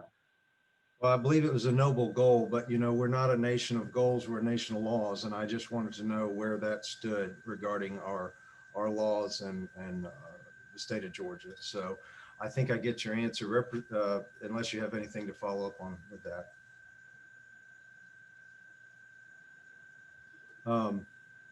Representative Turner. Thank you, Mr. Chairman. Earlier, we were talking about BMDs and then voter intent. Over the summer, when we had our first set of hearings after the primary, I had brought up this issue about the ballot marking devices prompting voters who leave certain races blank. It gives the impression that the voter does in fact have to make a choice in an election. I've gotten reports from several of my own constituents who have pointed out, I thought I had to vote for this particular judge's race, even though I didn't want to, or it wouldn't print my ballot. And I think that's a problem in the software that continues to kind of skew voter intent, and I think it needs to be addressed. And that's not really a question, that's more of a statement. Because when we talk about the fact that there were 1.3 million hand-marked paper ballots, people aren't complaining about those. It's very clear they marked their ballots, and there hasn't been any widespread reports of issues with them. So at the very least, I believe the software needs to be adjusted to deal with that issue. But I do have a question again about the national change of address. Is it the opinion of the Secretary of State's office when you send a card after an NCOA hit on a voter, that's probable cause that the voter may have moved? Does that rise to the level of probable cause? Probable cause for a, I think you're kind of conflating two separate processes. One is the list maintenance process that we do. And the NCOA match leads to the sending of the confirmation card. And then what happens with that confirmation card, whether it's returned or not, and what the voter says to us, that then generates the next process, which is if they confirm they're out of state, they're removed. If they give us updated contact information, it's updated. If they don't respond, they're moved to inactive. The probable cause determination comes in when in these voter challenges that are happening. There's two people that the law basically gives authority to challenge voters, and it's either the county elections board or an elector in that county. It's not about whether or not it's not about removing them from the list for not living here anymore. That's the process we do. The voter challenge goes to, does this person hold the qualifications to cast a legal vote?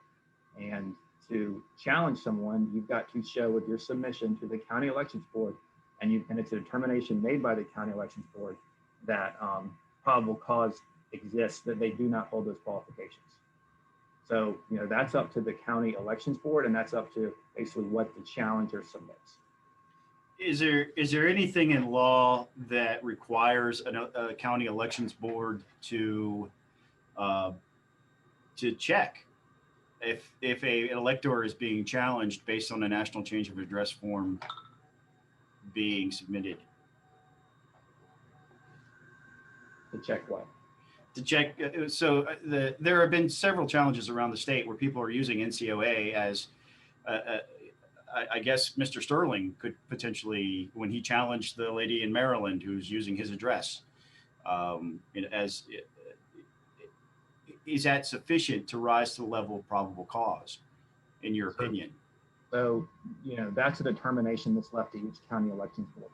And so is there anything in law that requires them to look at that and consider it as probable cause? I don't believe there is. I think the determination of probable cause is left to the county elections board. Now, okay. I would say, if a determination is made that someone disagrees with, they can file, what's called a writ of mandamus and challenge that determination. For instance, Mr. Sterling's challenge was based off of, I live in this house. This person does not live in this house.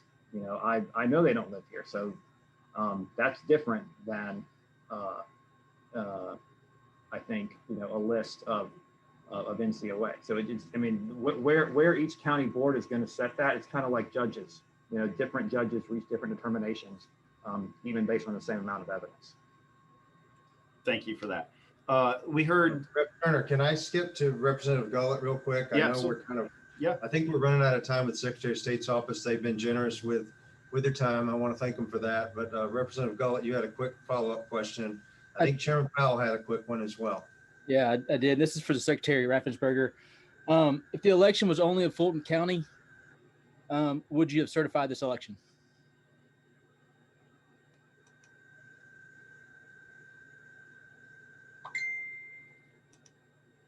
That goes to conjecture.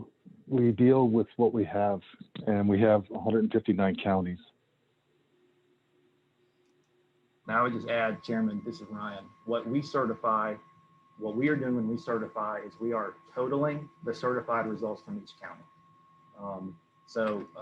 You know, Fulton County did certify their results. I think 2 of their board members dissented from that, but you know, their board is a board as a whole, kind of like what you were talking about, and when y'all removed felons in Paulding County. So they certified their results. We, of course, you know, we had a state election board monitor there, you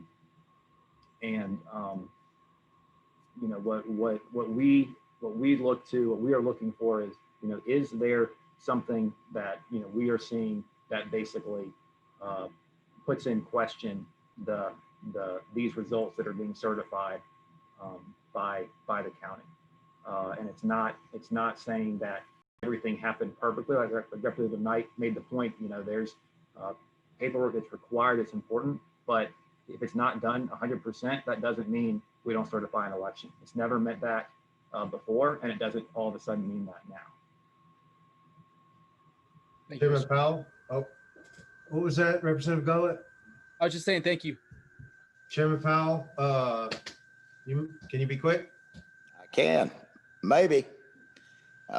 I want to thank the Secretary and his staff for being there this morning, but there's a couple of things that prompted my thoughts. You know, having looked at all of this, the stuff, and I know we do in fact have 2 Georgias. We got rural Georgia and metro Georgia, and the growth factor is just exponential. And with the COVID virus and the way it's changed everything, it certainly gave these elections a whole different face this year. But that being said, to the Secretary, prompting some of the comments you made that echo some of my feelings about local boards of election. You go to various and sundry boards of elections, and some of them function different than others. Do we think that it would be proper that we have a specific, and I mean a very specific protocol to be put in place about how these boards of elections function? I know there's always certain things that are always going to be extraordinary. We had a situation of a voter that went into the polls in Hart County, and he voted, and he was told he had already voted. And this was last week.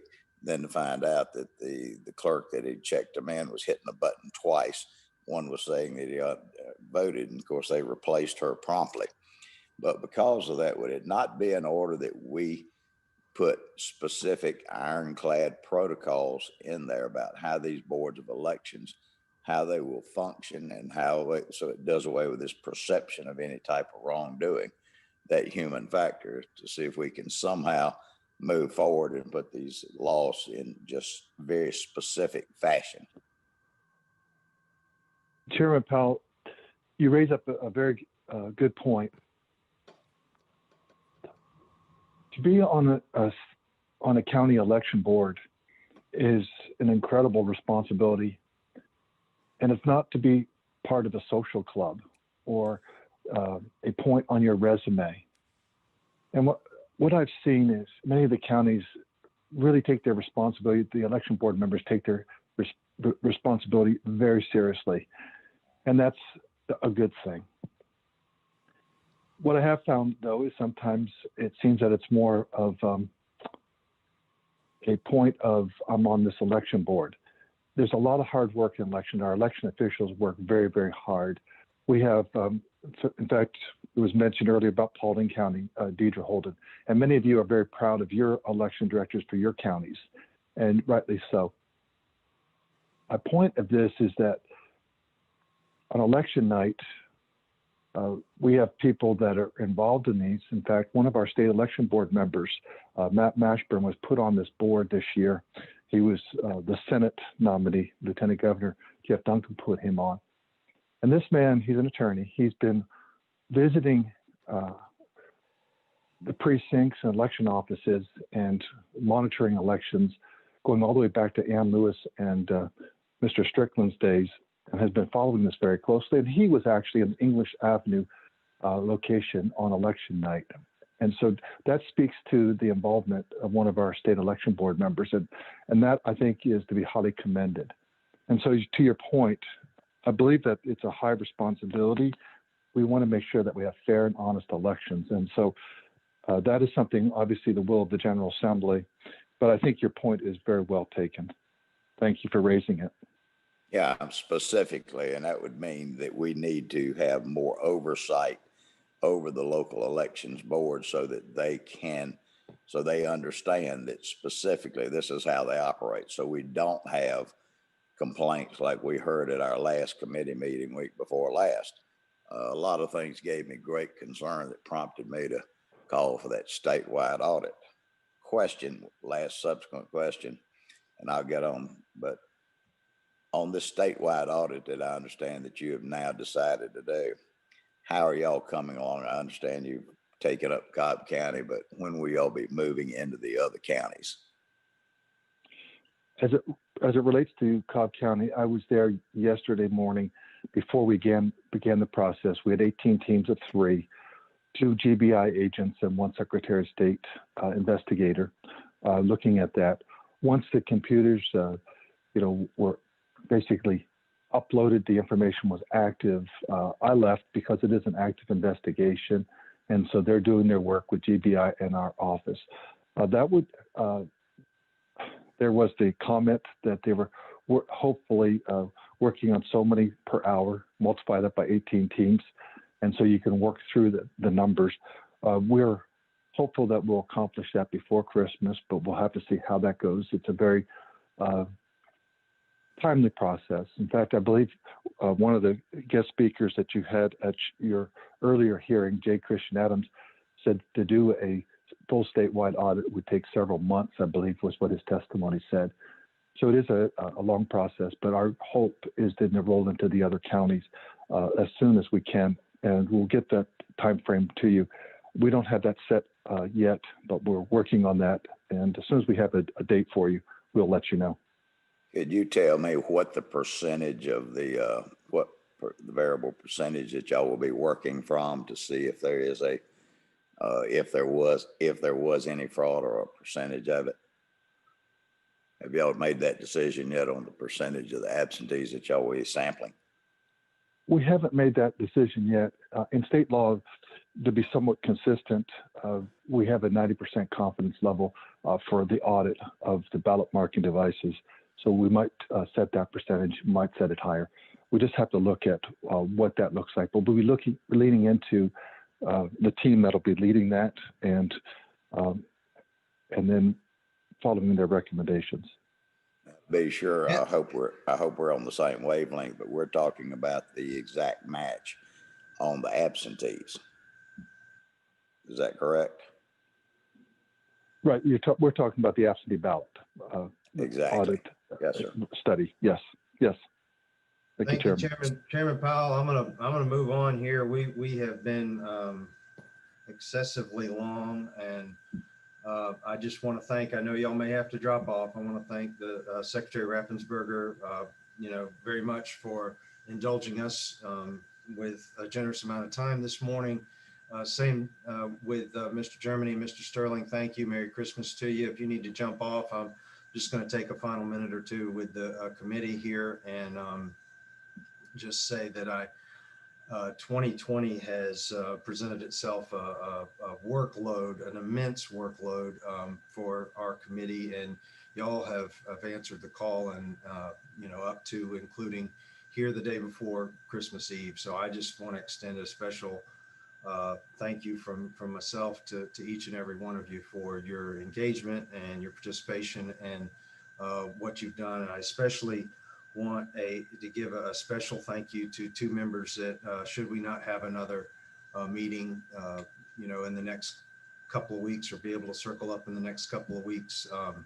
Representative Scott Turner could very well be you know, his last occasion with us, and Minority Leader Trammell. I don't see you, Leader Trammell, but I think you're on the call. So I especially want to say thank you to two members that we may not get the chance to participate with the committee.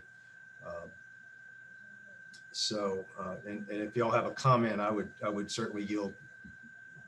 No, I just Merry Christmas. It's been a labor of love in this committee. Elections are not partisan, and the work that we've done, I think, to try to bring a secure, verifiable process is one that it started out with the greatest of intentions, and I think needs to continue to be examined so that we can get it right. I don't think it's nearly as bad as what people have tried to paint it to be. And I have great faith in your work, Mr. Chairman, and members of this committee, moving forward to continue to address the issues, to continue to build confidence in the results of our elections. And it's been a huge honor to be part of it. Thank you, and Merry Christmas. Leader Trammell, Mr. Chairman, I just want to say it's been an honor and privilege to serve on the committee, and I wish everyone and their family a Merry Christmas. Thank you both. Again, if there's nothing for the good of the order, I would thank everybody again, wish you and your families a very Merry Christmas, and I look forward to speaking with you again here soon. With that, we stand adjourned.